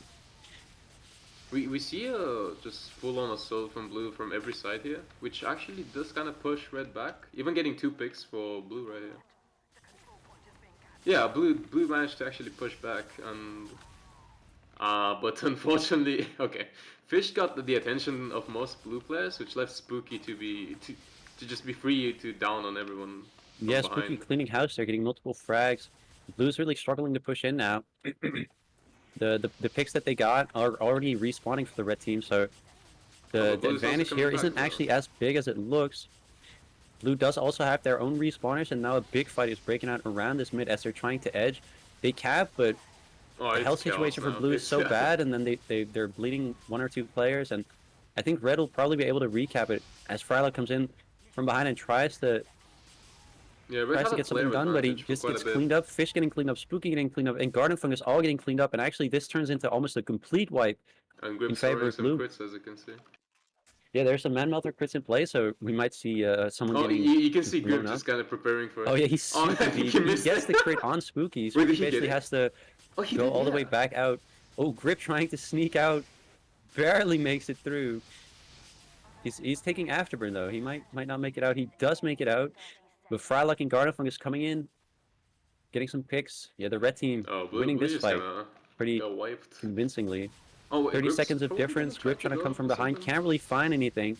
The red team now trying to focus him down in the back line. How is he so slippery, dude? He Look at manages to him! make it all the way back out to spawn. He's getting cut off He's now by getting so Spooky, hard who even chased. took the Yeah. pack. Yeah, this is. But Grip Dude. he's basically he's pulling two people out of the fight. So the rest of the blue team should really be able to make something work here with this player ad. But it doesn't Well, really you look are like they're able saying to. that They're they're getting pulling bullied out on good. grass and lots of picks. The blue team getting just staggered one by one, and then Red is just able to hold on to this position. The timer's ticking down. Very little time left on either side. If I the blue hope team that wants to make Blue anything has work, they learned need to a start pushing lesson out of now. pushing They through need the to aggro reach this road. point. If they're Yeah, we unable to have reach another this gas point buster quickly, going then down. there will not be any overtime. Oh, Grip tried to make a We're run for seeing it, some but blue players he trying to make a gets sprint to the shut point, down, but they're yeah. not able to make it, and Red clinches the second round. Looks like the prediction so far of this turning out to be a very close match. Well, it looks like it's true. Like the Yeah, two most teams certainly. are very equally balanced, and yeah, I mean we're seeing it in full effect here with the first match going to the third round. I think a way for Blue to try and break Red's aggro holds, which are executed pretty good, I would say, is to just kind of spread out, which they've already done, but I don't think they've tried to do it again. They've already done it once and it actually worked. It's Ooh, just Amir on concrete taking out two players, converting it into three with his teammates. Red This just is collapsing on really everyone. bad for blue. Yeah, the red team is doing really well in this mid, Yep. taking 2v1s, 3v1s even, and just getting Yeah, all the just picks they managing need. to separate them very well, or Yeah, perhaps and the blue team basically wiping, so red is able to take these forward spawns with their gas passer. yep, With we their already gas have passers, Gasbuster just going down in the little hallways here. yeah, And basically completely blocking out the Pyro's just chokes. getting, yep. Red's finding a pick. Yeah, some more Gasbusters on the Gonna make it entire even harder hallway for here. blue to push out. Yeah, Blue's just getting devastated by these Gasbusters. I don't think Yeah, it's this even third worth round it is anymore to push through this. yeah, we saw we saw an afterburn kill as well from the gas passer. This is Yeah, yeah, this third round here is not going great for the blue side. absolutely not. Yeah, everyone's Red just just kind of very scattered dominant. all over the place. We have blue players all the way behind red Yeah, lines. three players trying to chase the one blue player. I mean, that bought their team a lot of time. They're like, there's no We even have a forward pull now, so Gasbuster blue on is the able point for to red team bleed here. into the point. Frylock taking a 1v1 against Yeah, Grip and coming everyone's out on just top, burning and then on a blue. 3v1 against Dalibor. Dalibor's still up though, managing to wiggle his way around, but does get taken out in the end. Yeah, I think Blue's just not able to kind of coordinate all together and to initiate as a team. Like we all saw that they were just kind of spread out. We had like one player all the way behind, and most of them were just all over the map from either side. Yeah, and then there's also this definite aspect of Red is way better at taking that forward pressure, Yeah, just locking out having as much control on space the as map possible. overall. Yeah, they have much. Yeah, it's true, and it makes it much harder for the blue team to push into the point and get anything done. We already see I was just half of the saying that round the Blue timer. does wipe out Red, Yeah, so GG the guys. cast occurs in full effect. You say one thing, and the opposite thing happens. But Let's half see the if Blue is gonna be able to successfully initiate a forward hold here with the gas busters yeah, and they are such. trying to take these aggressive positions. We see Grip on the flank, we see Smile on the other flank, and then Coyote on the grass. Yeah, we have our first gas buster on the hallway here, with two red players walking straight through it like it's nothing. Yeah, Smile taking a 2v1, doesn't manage to find the frags out of it, but But he does the, manage to damage both players who went through it severely, so... yeah, their health situation is not looking great, and so the blue team might actually have a little bit of an advantage in this Yeah, fight. but red team is still going on top. Yeah, So, Red is doing really well, landing the shots and taking out the players. The the damage that ends up not really mattering too much if you're not able to turn it into frags, and yeah. well, we're seeing the blue team really struggle to do just that, pull out the frags. It does really appear as if red is just a lot more coordinated rather than blue. 'Cause we can see like players dealing a lot of damage with having no one to follow up into making them into kills. Well, red is Yeah, just and the red team is now as well just able to get multiple frags going, and they're just staggering the blue team. The blue team isn't able to walk through the choke points leading into the mid point, so yeah. You can see they're just just locking off all of so them much stacking space this and one winning choke themselves point. so much time. We do see the blue team coming in and going Oh, for a good bit of plan from a behind. pincer here. Big fight, and yeah, Managing to they get get two the... kills, yeah. Yeah, they came from 2 or 3 different positions there and really just assaulted the red team from all these different angles, so it became Oh, really hard and for the it's a red red team to wipe. do much, and Alright. they completely wiped the blue team there, finally getting their hands on the point, but there's only 30 seconds left for the red Yeah, team they need and to more be than 2 very minutes left for aggressive. the blue team, so this is looking very bad for the blue team. The red team, though, very comfortable, will just all respawn at the same time and probably just push out as one big unit. We'll see if it favors them or if they get collateraled. Some of the players getting caught off, Emir and Spooky both getting picked off, but the fight around the point does seem to favor the red team, and now the red team does have a 1-player advantage. Frylock getting focused down, but the damage is there on negativity. He needs to go and get some health. He can't really fight this as much as he would like. Smile, though, picking It's up kind of guarded up to fungus, and Smile and also Fish negativity as right here. negativity comes in and helps him out. The health situation for blue isn't great, though, so this is the contesting the point here is going to be very risky for them, as Kyobi and Smile both come in pretty healthy, looking Yeah, to... it's a very dynamic fight right now. I Yeah, think Blue it's is going managing back to and get forth back the into whole it though. time, but blue does manage to make it so that red doesn't And get even any cap still, time Red is here. just getting picks, like Frylog just managed to get in Paris here. They're Grip coming in from probably behind, trying to trying to go for a stall the point a 2v1 little here. bit, maybe waiting for his team, but his team is still in the respawn queue. It's Ooh, gonna take a... reflects, okay. Did he get a Look, reflect Blue kill? just got That's a... insane. What? He got a reflect Dragon's Fury and that launched him into the air. He just got, like, he got collided. That's interesting to see, anyways. That's probably a pretty cool moment. If Oh the yeah. if we caught that on stream, that's gonna be a very cool little moment. Red Yep, team does but get a bunch of picks, and they're still in control of the point, so it's gonna be very hard for the blue team yeah, to come in, negativity as just air blast getting bullied exists, with and the air blasts and yeah. Oh, but negativity still on the they're point, choosing managing not to air to get blast some more actually. time. There are some picks coming off of the red team, and there's so much stalling that's going on, but Oh, it's there we not go. enough. It's a Oh, really good try though for the blue team, I was trying gonna to make get in. jokes about fighting for the logs there, not air blasting people off rather than just like Well, I farming mean, there's damage. a, it's a better attempt than usually. Like usually you see the players coming in and they just get knocked off, and then the overtime ends and the round ends pretty quickly. But there was a real attempt there at stalling out and trying to Yeah, maybe make it work into the overtime and getting the respawners in, but it just barely wasn't enough, and they got air blasted off, and the round went in the favor of Puffenstink. Puffenstink takes the first map, and I mean, just as we expected, it was a very close match. Both of these teams are putting in great work. We got the numbers up right now, and well, we can see that kind of as we were expecting. We see Fryluck at the top of the Puff and Sting team together with Spooky, both doing really well. And we are doing solid as well. And then for the blue team, we have Grip and Smile both putting in a ton of work and not able to convert as much as they would like. yeah, you can kind of see how Smile has almost as much damage as Grip, but unfortunately, his team can't really follow up on the damage, probably due to lack of coordination.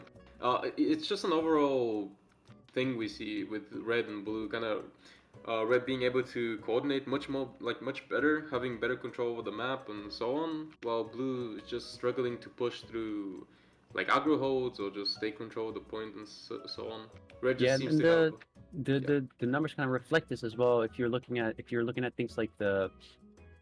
Actually, no. When it comes to the map control, like you would expect the health kit to be the number to be much higher for the blue, for the red team, because they're taking so many more forward position. But it's not entirely the case. I guess there are some players on the blue team that aren't really getting as much health as they could or as they would want to, yeah. and On the red red team team, you just can see that generally they're all it's equally, yeah. yeah, on the red team it's much more equal, and so the map control is yeah, it's a little bit more spread out for red.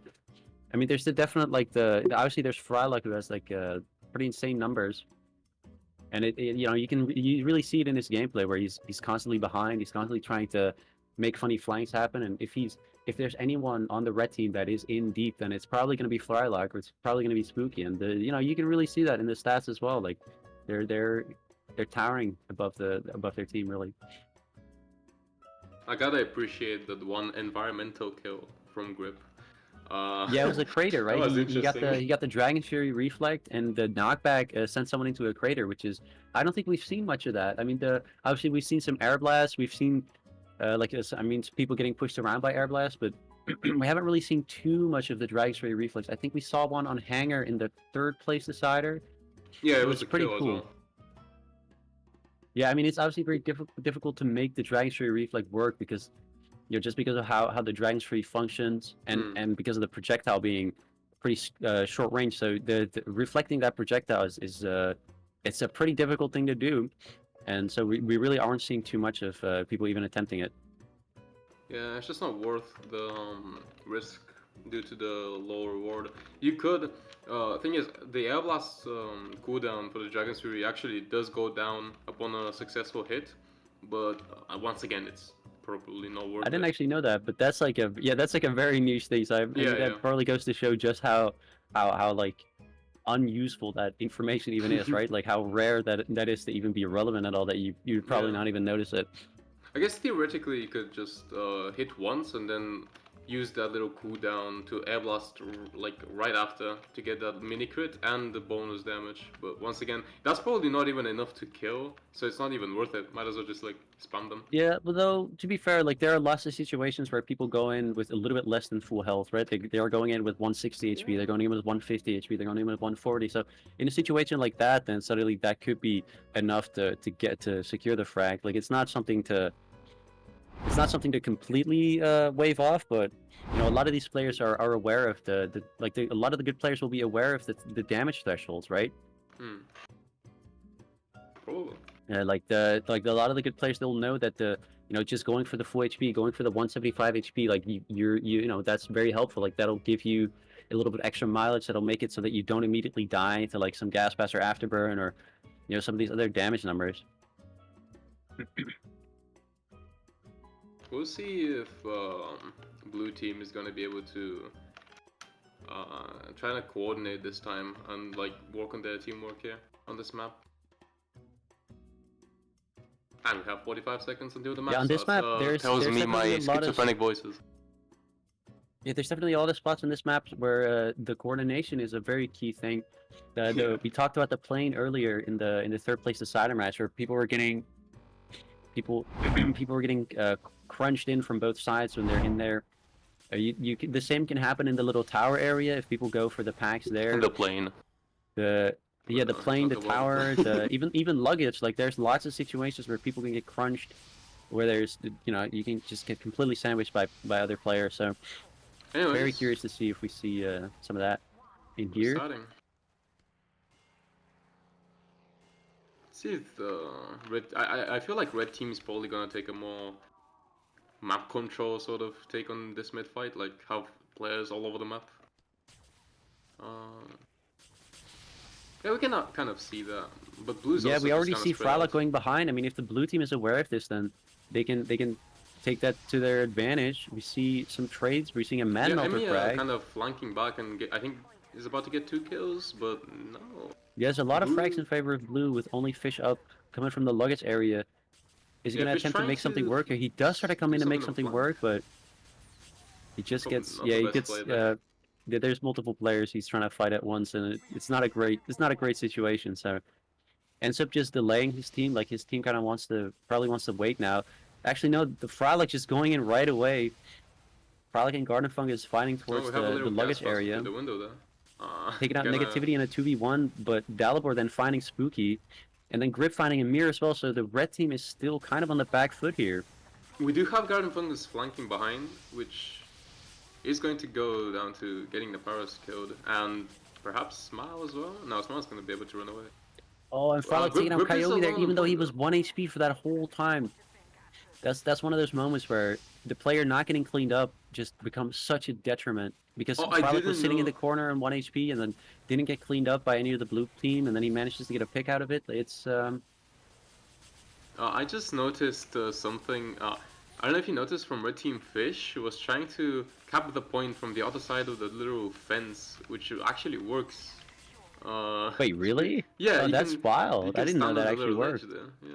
Yeah, I know you can stand on the ledge, but I didn't think that would be capping the point. Me neither. You can get That's shot through the wall though, so I don't know. If you shoot on the little corner, you know. yeah, I think I know what you're talking about, but I tried recreating it in some spots and it's a little bit iffy. The blue team now trying pretty desperately to get any space, but they're just getting taken out sort of one by one. Fish Yeah. going all the way into the enemy rollout and managing to find frags as well. And Mir Yeah, doing red team the once hiding again just spot showing again. I'm their wondering map if control. Oh, look at Emir. Look at where he's yeah, Mir's standing. doing the hiding spot. I'm wondering if the blue team has like watched the previous matches, if they've seen the Oh, spot and if they Grip know to just look out for got it, or if jiggled it's going to there. be completely foreign to them. We keep seeing a melee frag coming out of negativity, but outside of the potential psychological damage from getting meleeed, the red team does just pull out ahead there, Yeah, and very. we can just see Well, red having we like see a way negativity better. still in behind actually, Oh yeah. getting a frag on Frylock, Um, trying to escape through the Kind plane, just does yeah. make it He out. will escape. Yeah. Okay. Yeah, and now the blue team is gonna try Oh, and come Smile back going in. in alone. Yeah, Unfortunately, Smile might get getting caught out. kind of sandwiched, but he does manage to make it out. And now a fight breaking out in the luggage area. Oh, we have a red Fungus gas getting passer on the taken front. out. Coyote a 2v1 being fought against the red team. Blue having the Now a high big ground here. scuffle, a big like Yeah, spread looks out pretty frags favorable on for them. both sides. Grip and Fish having a 1v1 and they're outside, and it all favors the blue team right now as they're holding the point and trying to equalize the timers. You can really see how red is definitely the better team here in terms of map control. You can kind of see them all around the map, and once they spot blue that they're coming out from a certain location, they just kind of like pound on them all together. But Yeah, I mean, anyways, there's the occasional like overextending player on red, or the occasional player like right now. There's Fish behind for like 5 seconds, just really doing nothing and letting his team basically beat down a man as they're getting overwhelmed. And now the red team is just kind of bleeding players one by one. yeah, Fish now getting taken out by 3 players at once. That's the mistakes that you see the red team make. But outside of that, they're definitely playing a little bit better when it comes to Garden Fang those is those definitely putting grouping. up a good fight though, already getting a kill on Kibo.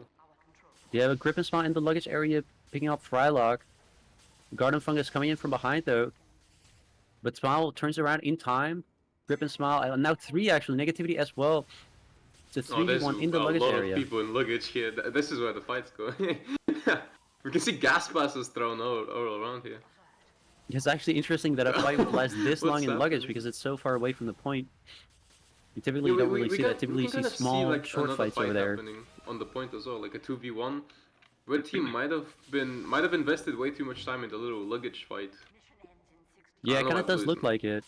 Typically, you would see people chasing luggage because they expect the players to be low, so you don't really get a whole lot of lasting fights over there. But you know, that was a pretty long fight there in luggage, as both of the timers are lower than a minute now. gas It's passes coming getting to from both the teams here as to well. the tail end of this round. Yeah, Oh, and we're Blue seeing seems to 2 have the melee player frags in advantage quick here. succession from Grip. I hope we catch that on camera because the little melee chains are always fun to watch. As Garden Fungus takes a 3v1 in the tower and does get taken out. Nemir getting a 2v1 here.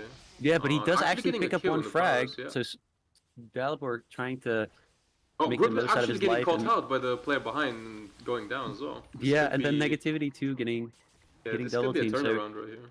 It yeah, is this is actually.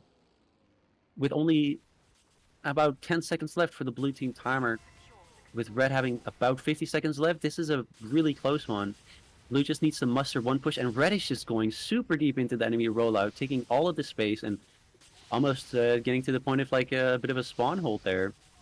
Yeah, sort of. They're The blue having a team does very manage to good. wiggle their way out through the lobby and is now trying to take a 4v1, but the red team quickly is converting The to red the team does have position a as pick well. advantage as well, but yeah, it seems like red might be coming out on top Oh, we're here. seeing a melee frag in the plane. You love to see it, the close Again? range Okay, I action. missed that.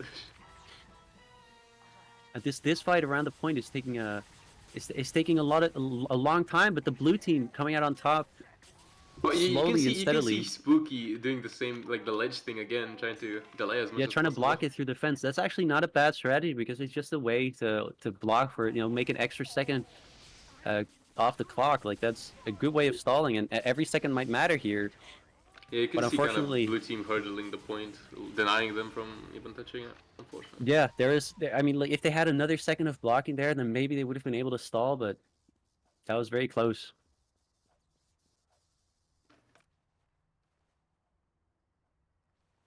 All right. Still though, the same things apply. Red does have that better map control, in my opinion. But blue does manage to just kind of stick through. I think Red has a little bit of some of their players are making the mistakes of going for flanks. Like right now, for instance, Fish is going for like this big flank, and it's just wasting a bunch of time as two of his teammates get taken out. Yeah, And now he's and just he's getting just 3v1. See, ganked on. this is what I was saying before as well, Yeah. where some of these players are wasting too much time on a flank, and then basically they're baiting their whole team, and then they lose the fight because of that. And well, we just saw basically Red lose the whole mid because of that one mistake. Let's see if blue would be able to kind of have a little aggro hold going. Yeah, You can see they're trying Amir to get some boldly free going frags in. here. Amir getting caught out and like Juggled. juggled into the little corner. We're beating a man to kill, but like a regular one. It's probably a snipe rather. Yeah, I mean he was kind of stuck in the little Oh, fence. we got a like man to reflect he- rather. oh, we got a man melter reflect. That's incredibly rare. I want imagine we get a man melter reflect frag. Kill. That would be so Yeah, that cool. would be. No, but I think what we saw there was a player getting juggled into like the grass, like the hedge area, where like the little plant is. And We if have you're in grips that just corner, kinda then you just get sniping. spammed out so easily because you're just stuck in a corner. Oh, blue being kind of huddled up together might lead to red getting the advantage here because Yeah, I think blue is so. not huddled on This the looks point. pretty good for the red team. Yeah, Blue just getting a having more minute map off the control in clock, but general. someone coming in to block the point a little bit, getting those extra seconds. We were talking about this before. Like Yeah, I've it seems lost. Okay. insignificant, but the extra seconds might come in clutch. That cap for red is actually so bad. They're down 3 players and they've delayed all of them. This is something to note that when you're capping and your players are dead, you will actually extend their respawns. You'll make their respawns take longer. And so blue, like the red team, their capping was very detrimental, and blue will probably be able to recap this very quickly. It's still anyone's game right now. It's a solid 3v3 with a slight health advantage on red team right now. But yeah, small going down for unfortunately for the blue team, and also grip probably. Yep. Wait, that's not Pyros, my bad. Still though, it's very chaotic right now. Yeah, this fight is Everyone taking just kind of strangled out together. this is a very long fight. Like I was saying that blue team was going to be quickly able to convert it into a cap, but it took them much longer than I was expecting. It took them 20, 30 seconds longer than I initially thought, just because like they kept And stalling yet it a the little bit. One timers are player still kept coming in relatively and blocking equal. the point. It's kind of insane. You know, the red team coming in because they have a bit of a player advantage. A player coming out of respawn for blue basically means that the blue team is down a player in this fight. Amir, though, getting taken out in the Emir red getting ganked outside on. area. Yep. And we Smog also getting have a cleaned gas up around the passer from point. blue team on the point. Garden Fangs could get ganked on from both blue players. Yeah, it looks like it. Yeah, the little bit of a body block there as he gets hit by 2 shots simultaneously and just gets blown up. We see a melee frag coming out of grip. I think that's at least 3 melee frags from grip so far. That leaves a On 2v1 this for map. red, and that probably means that Keyboy is probably better off leaving the situation. But he might actually die instead. Yep, okay. Yeah, it gets cleaned up. The blue team grouping up though and trying to push through from some different angles. Spooky doing the little jump that we saw before as well. She's a player trying to push through lobby. Amir now getting caught off on the roof. Took a lot of damage. They're not quite able to convert it into a frag though. I see a lot Big of fight on point. Spooky basically just getting blown up. Amir finding a player and managing to get some health in the plane area. Frylock attempting to kind of clinging on to dear life. Finally gets taken out, and Kyobi finding a melee frag as well. Blue team cleaning up some more frags there. Oh, we see some man-mounted farming rather. Let's see if we're gonna get a snipe. Crit does anything. I've seen a lot of man-mounted snipes, but not like actual crits exchanged. Oh. Frylock losing the 1v1 to Kyobi. Oh, we see a reflect gas passer from Smile. That's kind of interesting. That's a lot of pressure that you might be able to get from just one single reflect. Amir trying to edge the point. A big fight around the point area. But looks like it's in the favor of blue so far, though. And blue holding on to the point with over a minute in between in between the two timers. We see a very futile gas right there on the point, kind of on. Kind of a waste, yeah. Yeah. The gas bastard takes a long time to build up. It takes both damage and time. We do see players from red team just kind of going on their own, getting. Yeah, I think they're ganked getting on desperate. blue. They want to make it so that they have some Probably, time yeah. on point, and it's costing them heavily. I think it would have been much better if they had regrouped right there. Yeah, exactly. I don't And think map that 2 was a good goes in idea. the favor of watch this done. Going 2-0, and I guess that's a decider. Yeah, we're going to Relic for the final map Hey, we for get this to see grand the final. Greek architecture. Yeah, we do get to see the map that we thought we were seeing at first, but we'll actually get to see it this time.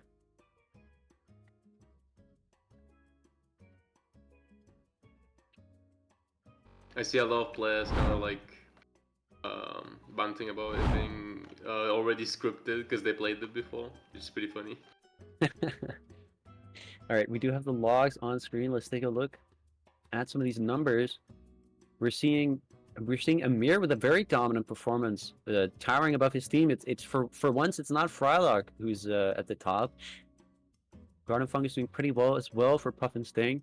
On blue side, I would say it's actually pretty equal for the Yeah, entire team. We don't really have a surprisingly star player equal. here. I don't mean I guess to. Smile. We're seeing some of the players that usually don't do too well for the blue team really putting in a lot of work on that map.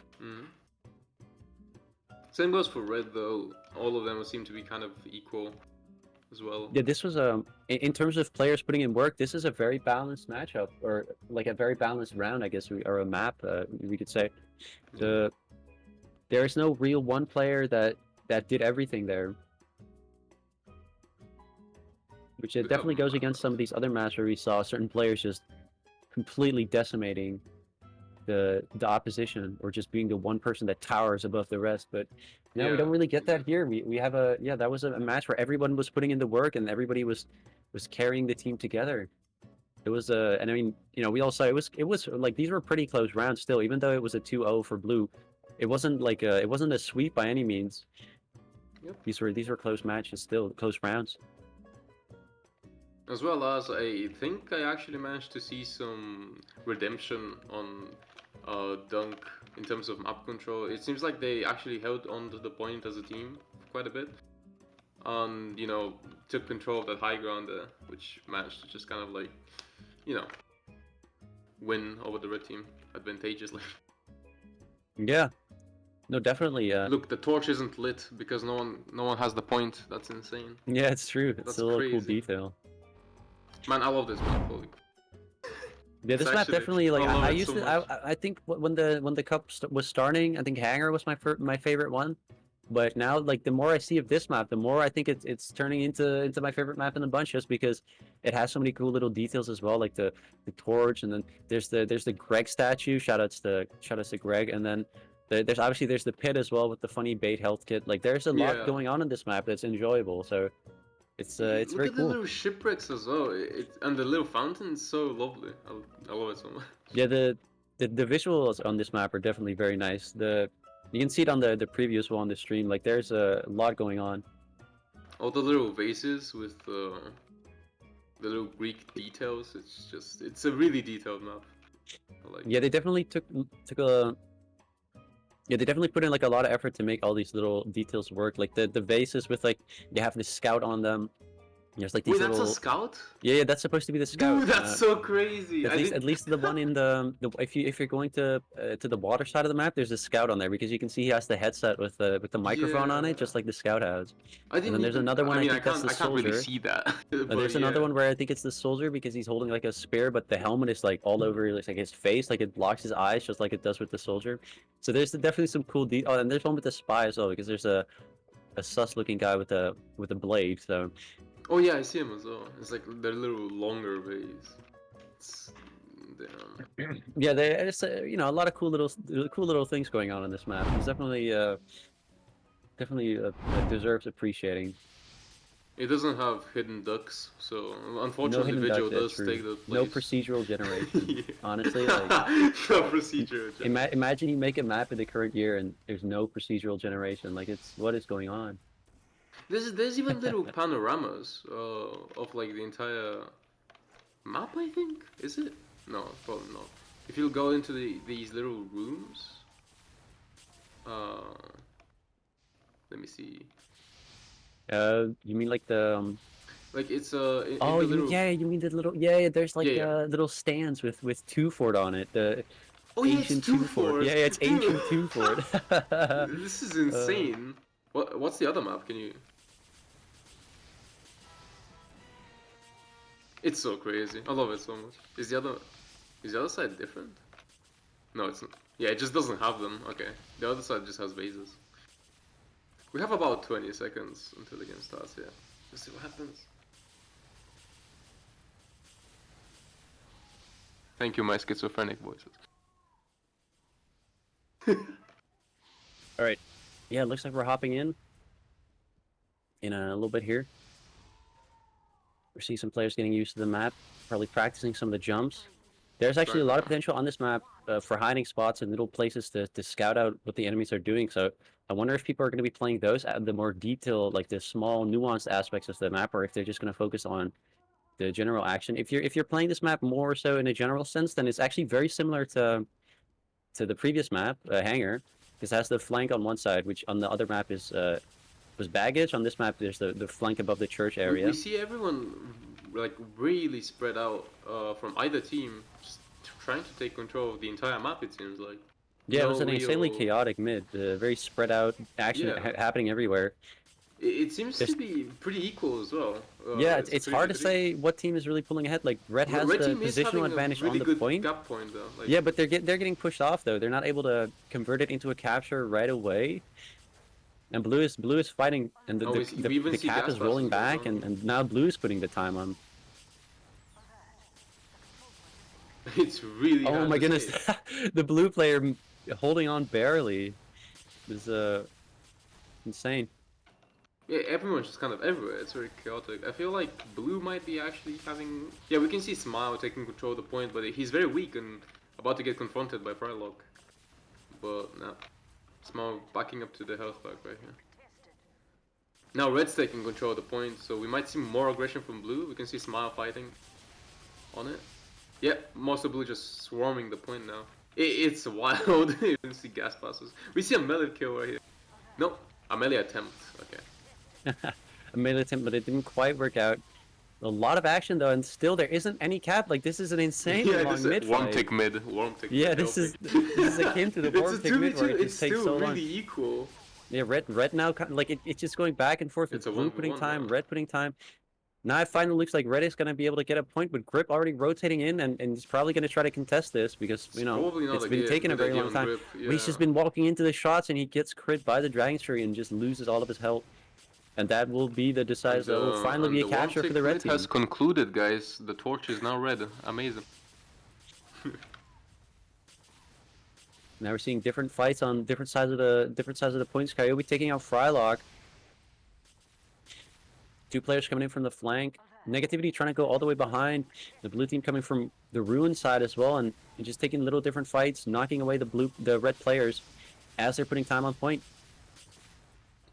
See Fish trying to come in from behind, but it doesn't really work out for him. He gets found by Grip, who kind of knocks him around, and he's left looking around, trying to figure out what's going on. We see some defensive gas passes on red side as well, kind of deterring players from walking on the point. You can play very defensive around this point because it's relatively small. It's on top of a bridge. Like Air Blast is really strong, and the gas passage is a ton for denying it. So it's actually it's not really a surprise that it's so hard for teams to capture because there's so much going on to block it. Red does manage to get on top with the damage and later on picks.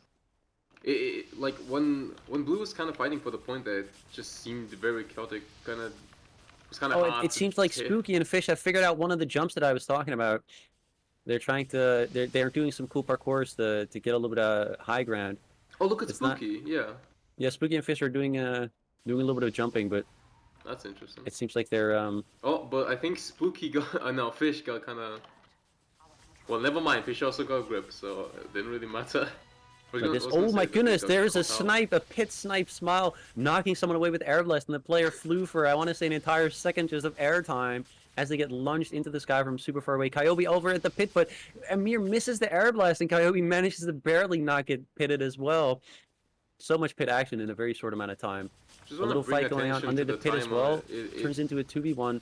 Frylock does manage to turn it back into a 1v1, but then gets 2v1 again. Amir trying to clean up Grip under the point. So much Yeah, action Blue going really around the needs point, and to Blue is focus still on the point right struggling to now. get the time on, the cap time.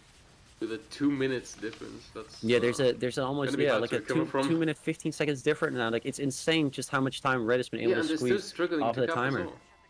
Finally, be capping and making that torch blue now. Lovely.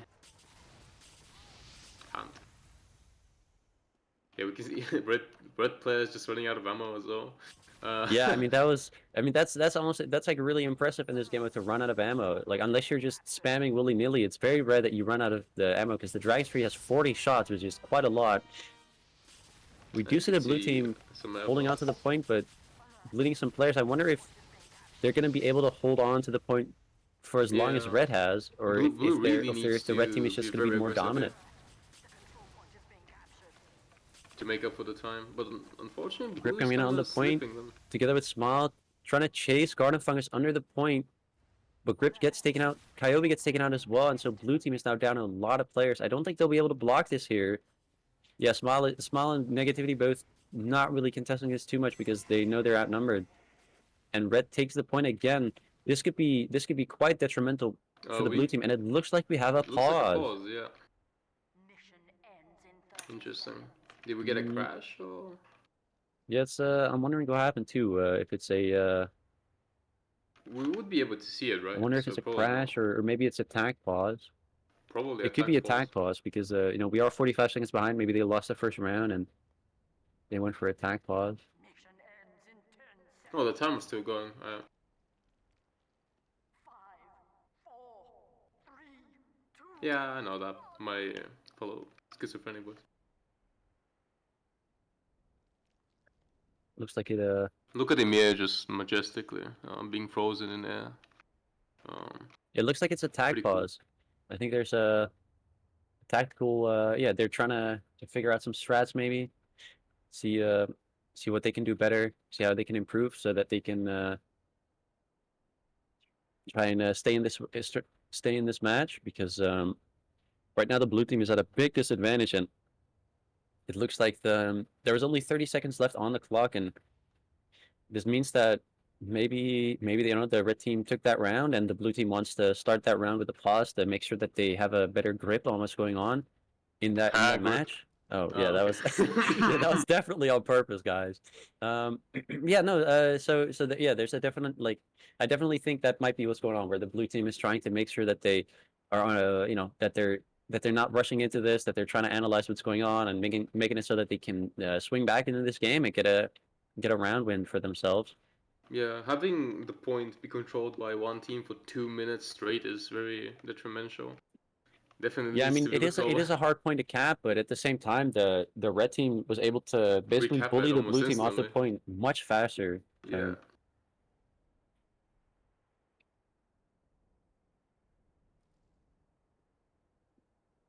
Gonna kind of see us on the Paris and Smart just standing together. Yeah, they're kind of just chilling. Alright, there we go. Yeah, you gotta get the right angle, you know, with the water in the background. Like, you can get a nice screenshot out of this. Yeah, I already took it. On my potato graphics though, so. Looks like they're unpausing, so see the gameplay resume in a second here.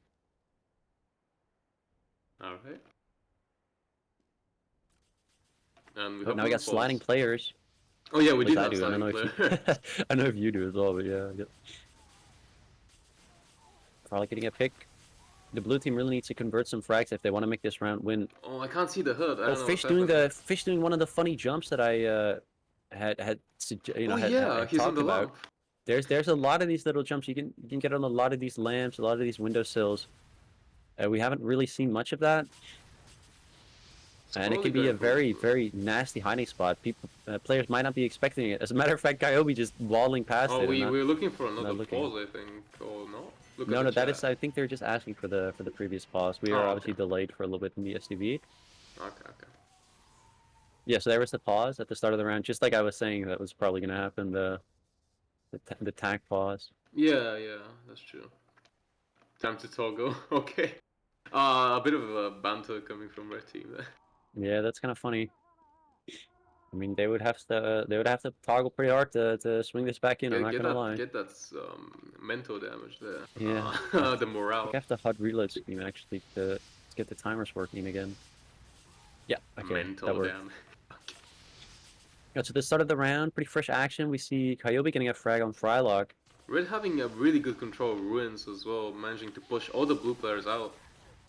Grip is Yeah, the being map aggressive on control is ruins though. pretty silly. Fish just taunting on the health kit. Very ballsy. I guess he knew that nobody was Interesting. nearby. Grip is just flanking all the players on under, but he Yeah, does eventually go down. does get traded out, but I mean this is still a pretty balanced. Like the blue team could still pull out ahead. Nah, actually their health situation is really bad, and they're gonna take it out one by one. So the red team Yeah, that's for red. wins this mid pretty decisively, but and it looks like they'll be able to cap as well because so many of the players were down at once. So not the long mid fight that we had the previous round. Fish Hmm. doing a different variation of the jump. Let's see Yeah, if that red's as I was gonna be saying, able there's to tons of initiate a these little good aggro variations hold of here. these jumps. There's other stuff you can do as well. It's not just this little jump. So We just saw a bunch of gas passes on red side from the aggro hold, but this time blue actually just pushed through them and survived, managing to actually get 3 kills in the way. So that's yeah, a these are some three-player solid advantage. picks, and if they're able to keep the red players off the point, then they can convert this into a capture and start ticking away at the timer. And the fire Matter of has fact, turned to blue now. Alright. yeah, it looks Anyways, like they did clean up a mirror and they get the cap out of it.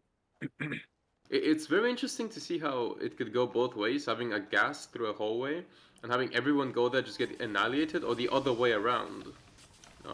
Really depends on getting those shots off. We have gas on the right We got side the for blue blue team kind team of here. grouping up around the ruins area. Frylock's trying to come in and takes out negativity. Red team having Solo players all frag. around the map though might be able to collapse on blue here. Small getting on a 1v2 and losing it. Uh, yeah, it seems like red team just has an overall better map control and the fire has turned red. Yep. Yep, and the timers on the clock for this round are pretty even. Rip getting Yeah. caught off by Frylock. At least blue has managed to. Oh, we see Emir getting a sort of a spot there on the little columns. Yeah, there's a couple of jumps And here. he's trying to get on the. Okay. Yeah, it seems like the players don't really know what the jumps are. They're just kind of winging it. And I mean, you can that is a strat, but these are the kind of jumps like there's a lot of stuff that you could have done that you can kind of practice. There's one jump that is in specific that I'm wondering if anyone's going to use, but I haven't seen it yet in the entire cup, and so I don't think we'll be seeing it because it is a very powerful one if you manage to pull it off. Red is just able to stomp everyone on blues, like blues attempts to go through them with the Yeah, aggro hold. there's just looking at the scoreboard. There's a definite deficit in presence by the blue team. The red team Yeah. just towering with two players especially many more points than the blue team. Blue does have a player advantage, so now they're able to actually Yeah, they're able to do actually something. convert on the point here. Yeah, we see They're total blue control on ruins as well, so we Yeah, and could it's good to see a control that proper ruins fight. area with your team so that one of your teammates can take the pack in the cliff without having to worry about red players showing up. Oh yeah. It's just an absolute chaos on point with blue coming out on top with a major player advantage and just need to pick off Garden Fungus here. Yeah, and so But he I might wonder actually if whether leave. they're going to be able to clean him up. It does Probably look like not. Fungus Okay. gets out though. Coyote kind of overextending. Should be looking Let's see if to we make get it out some with his gas life passes though. here. Oh, did Grip just get pitted? Um. Yeah, we saw another pit frag. Grip getting pitted. So Oh that's yeah. I want to say 3 pit frags now on this map, on this round. Sorry, on this match on this map. Jeez. I don't know what But the red team happened. I coming back think in for the point pretty quickly, and now the blue team did Blue just kind of they're probably overextend and feeling the heat. There's only a lost minute map left on this control? timer, and if this minute runs down, it's over for them. They have to group up. They gotta get this point off out of the red players' their hands. Some picks coming out, but the red health advantage is so significant. On overall positioning, it's just better. We can just kind of see them surrounding Blue a bit more. Just able to gang up on Yeah, them. it looks pretty bad for the red team so far. Coyote Yeah, going all the Kipo way kind of behind and getting some stranded. health, but Yeah. Kipo might be able to get out actually. But he's getting chased by 2 players, so we getting got stuck Grip in trying to church, come yeah, in, that's a player making a disadvantage. stance, but will it be enough? 3 players, big fight around the blue around the point actually. and it But only 10 seconds and would no cap appear. time for the blue team. Oh, but Blue might be able to get this point off with a player advantage here. Or not, just get collided instead. Okay. And I And it guess looks like that's the good red games. team is the red team comes out on top, and it means that they win the grand finals. They won 2 out of the 3 maps, and it means they are the champions of Torchlight Tango. Good job to It's a P&G. great job. These are, I mean, as expected, these maps are insanely close. Like there is a lot of back and forth between the 2 teams. And even on this last map, where it was definitely more in the favor of red, you could tell that the red team was more so in control of this map. Yeah, overall But even just... then, there were still moments where I definitely, you could definitely see blue winning. Like there's definitely like they showed that they were still in it. Like it wasn't a done deal at any point. Well, I mean, that first round, Yeah, though. that first round was crazy. Like that mid fight took that mid Two fight minutes. must have It took taken two. more than a minute, Yeah, not and only then they the got they mid got fight two and then minutes two off the minutes, clock yeah. afterward. Like that was an insane mid, yeah. The warm tick mid. The All right, it looks like flashbacks, we the do have memories. we do have the logs on screen now. So let's take a little peek. Yeah, and the logs are yeah, they do tell the story. We have Frylock towering above the rest together with Spooky, and they were on the top of the scoreboard with a very sizable amount. Garden Fungus putting in a lot of work as well, only dying 5 times. That's very Ooh. impressive. He might not have like the frag amount or the DPM that Frylock had, but he, living so much means that he was able to get a lot of pressure and just be a menace for so much longer, right? Maybe Mhm. capping the point and So something just else you being can around. definitely notice is like all those health packs taken on Red's like side. You can definitely see a bit more map control. I feel like on their side. Yeah, for sure. As for And then on the Blue, blue team, I see that for one we have Dalibor who didn't really perform as well as he usually did, yeah, which is very sad. But we do see that kind of compensated by Kyobi, who did a little bit better than on some of the other maps. So, uh, but yeah, in general, like if you're looking at the frag amounts, then you definitely see a big deficit in this last map. Firelock does like Firelock has done like a lot of damage as well, kind of helping his team with overall damage dealt, I guess. Yeah, it was I mean, this was still a pretty balanced match, but it was very clear that, especially by the end of it, the red team was pulling out pretty far ahead. Yeah, you could definitely see the red team was much more comfortable on Relic, especially after that first round. But yeah. Yeah, I mean, congratulations to both teams for making it this far. Both teams made it to Grands, and they were obviously doing very well in the whole format. But and an extra congratulations, obviously, to Puff and Sting for being the champions, the winners of the whole thing. Yep. But still, it was a pretty tough win to get.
Yeah. Well, we ended up like, or how I joined this competition in the first place was Frylog asked me to play him, and I thought I had plans to do something else, so I didn't join until last second, and yeah, I ended up playing in this really fun tournament. It's actually my first Fortress Face-Off tournament. But comms-wise, very chaotic, but you know, that's how it is. I was gonna mention that you guys really seem to be in control with the maps and just overall much more coordinated. Have you guys actually gone through any of them? Yeah, we tried a lot of the maps. The ones we're best on is Canopy and Hangar. We actually never tried Relic, but our strategy was to try and get the first point, and then with Gas Passer, we could hold the Yeah, so I saw a lot of them. doorways. And you guys executed it like excellently on Yeah, the thank little you. green map. I forgot how it was called. Yeah, Canopy. Yeah, you guys, your aggro holds were astonishing, honestly. Just Yeah, with that's those the one gas we played the passes, able most. to shut them off in the low hallways and just bouncing on them once they go through. Really Yeah, devastating. it was. That's what we were trying to go for the whole time, because when we played earlier, we found out that was what led us to hold the point for the longest, since it was really hard to push out when there was a gas in the way. Oh yeah. As for the Greek map, I forgot the name. Once again, I think it was Relic, yeah. Relic? Yeah, you guys just pounded on the first round. Like we had a little bit of a warm tick mid, and then you just 2 minutes straight on the timer. Like Yeah. overall huge control on the entire map. But did you guys have fun during the tournament? Like, did you enjoy it? Yes, it was really fun. I really enjoyed this, and I'm gonna join in more events now. Yeah, I mean, it must be a very pretty good first impression to come in and be you know, the winning team right away. Yeah, exactly. That's definitely something to be proud of. I know there's many people that come into these tournaments and you know they're trying to compete to win every time, and it took them a couple of different cups before they find the one where they could win. But so coming in and you know pulling out ahead in the first one, that's yeah, that's a very good way to start. Yeah, thank you. Also, very good team I had, and like the comms were great, since I had never done this before. They were happy to explain it to me.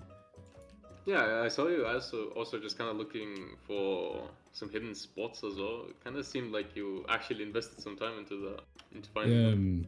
Fish played a lot, or I saw him earlier, just jumping around on this map, trying to find the secret spots.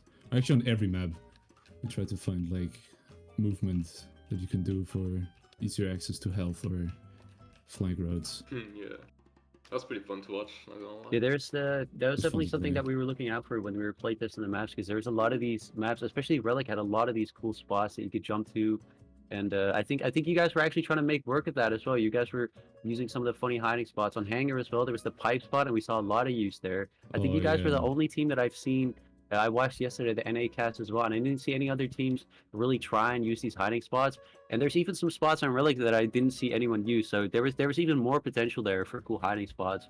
But yeah, no, big props. You guys definitely played the maps to the fullest extent in that department, because we didn't really see as much from that as much of that from the other teams. Yeah, thank you. We didn't play Relic though. We didn't get to try anything on Relic until now. We just tried to play. We tried playing really slow because we weren't sure on fully on how to play this map, so we took it really slow. But during the pause, we ended up finding out that if you get the point, you're set. Were you guys the one to pause? I actually didn't notice. I think no, that was Dunk. Yeah. Then we ended up that was just straight up a banter right there, saying that you guys haven't played the map and just absolutely it's a little PM almost, because you guys were definitely a little bit more dominant on that map. Yeah, come on, dude, come on. The 2-minute hold on that first round was devastating. Like there's almost no coming back from that. And obviously they managed to chip away at the timer a little bit, but I think they got like 30-40 seconds off of it in their hold, the blue team, and then you guys came back and recapped it, and at that point there's so much pressure for the blue team to come in and like sweep them up that I mean you'll get real nervous if you're on the blue team on that side. So that was that was a really long mid fight as well, right? That mid fight took it was So like it was long. over a minute before the first cap, and it was like first you guys won the fight and started capping, and then the blue team came back in and started getting time on point, and it just went back and forth. I want to say 4 or 5 times before anyone capped the point. Like that was insane to watch. And it's kind of the thing I was expecting from that map as well, though, because you have the bridge over top, right? With the air blast pushes people off, the gas master covers the whole thing.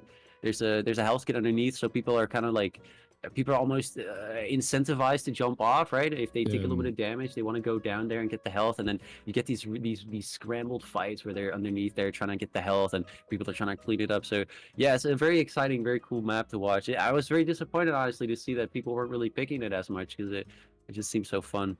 Yeah, it's a very cool map. I think the reason we won a lot of the fights was because Garden Fungus kept stealing the health from underneath when the others went for it. That is a pretty good Which was- strategy. Yeah, I saw a little bit of that. Yeah, with because you would see Garden Fungus on like 30 health or something like that, jumping down, and then you would have some of the players trying to chase that, and then Garden Fungus barely making it to the health, and then turning that fight into his advantage because they're falling Yeah. down, and when someone is falling down, they're a relatively predictable shot. But yeah, there's definitely he Exactly. definitely made good use of that. Yeah. Well, anyways, congratulations on winning this Thank cup. you. Yeah, huge congratulations to enjoy your your- entire team as well. You guys did really well. You guys were a very solid showing in the group stage as well. Awesome job, Thank you. fellas. Yay. Yeah. Thanks for the interview. You're welcome. Have a good one. You too. Bye. Goodbye. Bye. Schizophrenia.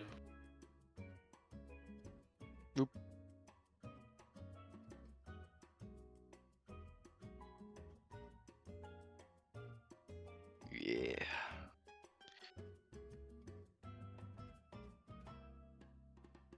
Shout out to the awesome colleagues that helped me moderate and stream direct, which would be people like Manas, and of course Vlad, IVG. Yeah, shout outs to Dan/David for clutching hard in the group stage. He did a lot of work when it came to handing out servers and making it so people could play their matches. Definitely. Dan David did a lot of work on answering group stage stuff and Yeah. giving everyone the connect. Shout And out to Mindsetimi, shout out to Shout out to Mikush for helping Mikush realize for- the yeah. plugin because I mean, like I had all these ideas for the game mode, and I mean, ultimately it wasn't too much that needed to be custom done, but you know, we still need someone to do the technical side of it. So you know that it's amazing. Like it's still very surreal to me that this whole thing came together the way it did. You know, like it started as a funny little idea, and it got turned into a real like you know, like an actual tournament that people are like sitting here playing and enjoying. So honestly, like a big thanks to everyone that got involved and that, you know, put in work to make the tournament happen. Like I really appreciate it. It's super cool. Yeah, as well, shout outs to Requiem for stream directing yesterday. Very good job. And yeah, that's pretty much it. Yeah, thanks for also having me here to kind of help out with the cast and stuff. Thank you. Shout out to Pyroham. Yay! I Yeah, got my shout outs shout for out. Let's Pyroham go! for coming in at the shout outs for Pyroham for coming in at the last seconds because we had a very cursed caster slot and we needed someone to fill it. And Pyroham, you came in clutch. You came in at the last second, and I know you said you'd rather someone else do it, but we didn't really have that luxury, and you did a great job. So. I said I would rather have someone else do it, mainly because I work night shifts and I didn't really see myself have enough energy, and it probably actually was it was heard through my voice somewhere around the beginning, but overall if I didn't have that through, I would have loved to not only, even if I didn't cast, I would have loved to just watched it in general, like just on overall, it was overall really fun to look at, and you know, enjoy the games themselves.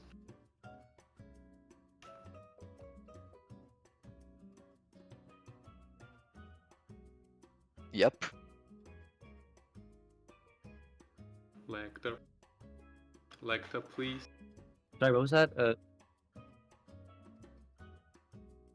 Oh yeah, and in 2 hours we have the NA playoff side. So if you want to see more of the format, if you want to, because there's way more close action that's going to be happening. There's some of the really talented teams on NA as well that were crushing it in the group stage. They were crushing it yesterday on the in the semis and the quarter. So if you have some time, check out us in 2 hours as well. There will be a TF2 global notification in case you're worried about forgetting. It's going to bring you back here as well, and we'll have more action for you then. We have some talented casters for the NA side as well. So yeah, stay tuned for that. It's in it's in 2 hours from now. So there's more where this came from. Roll credits. Yay.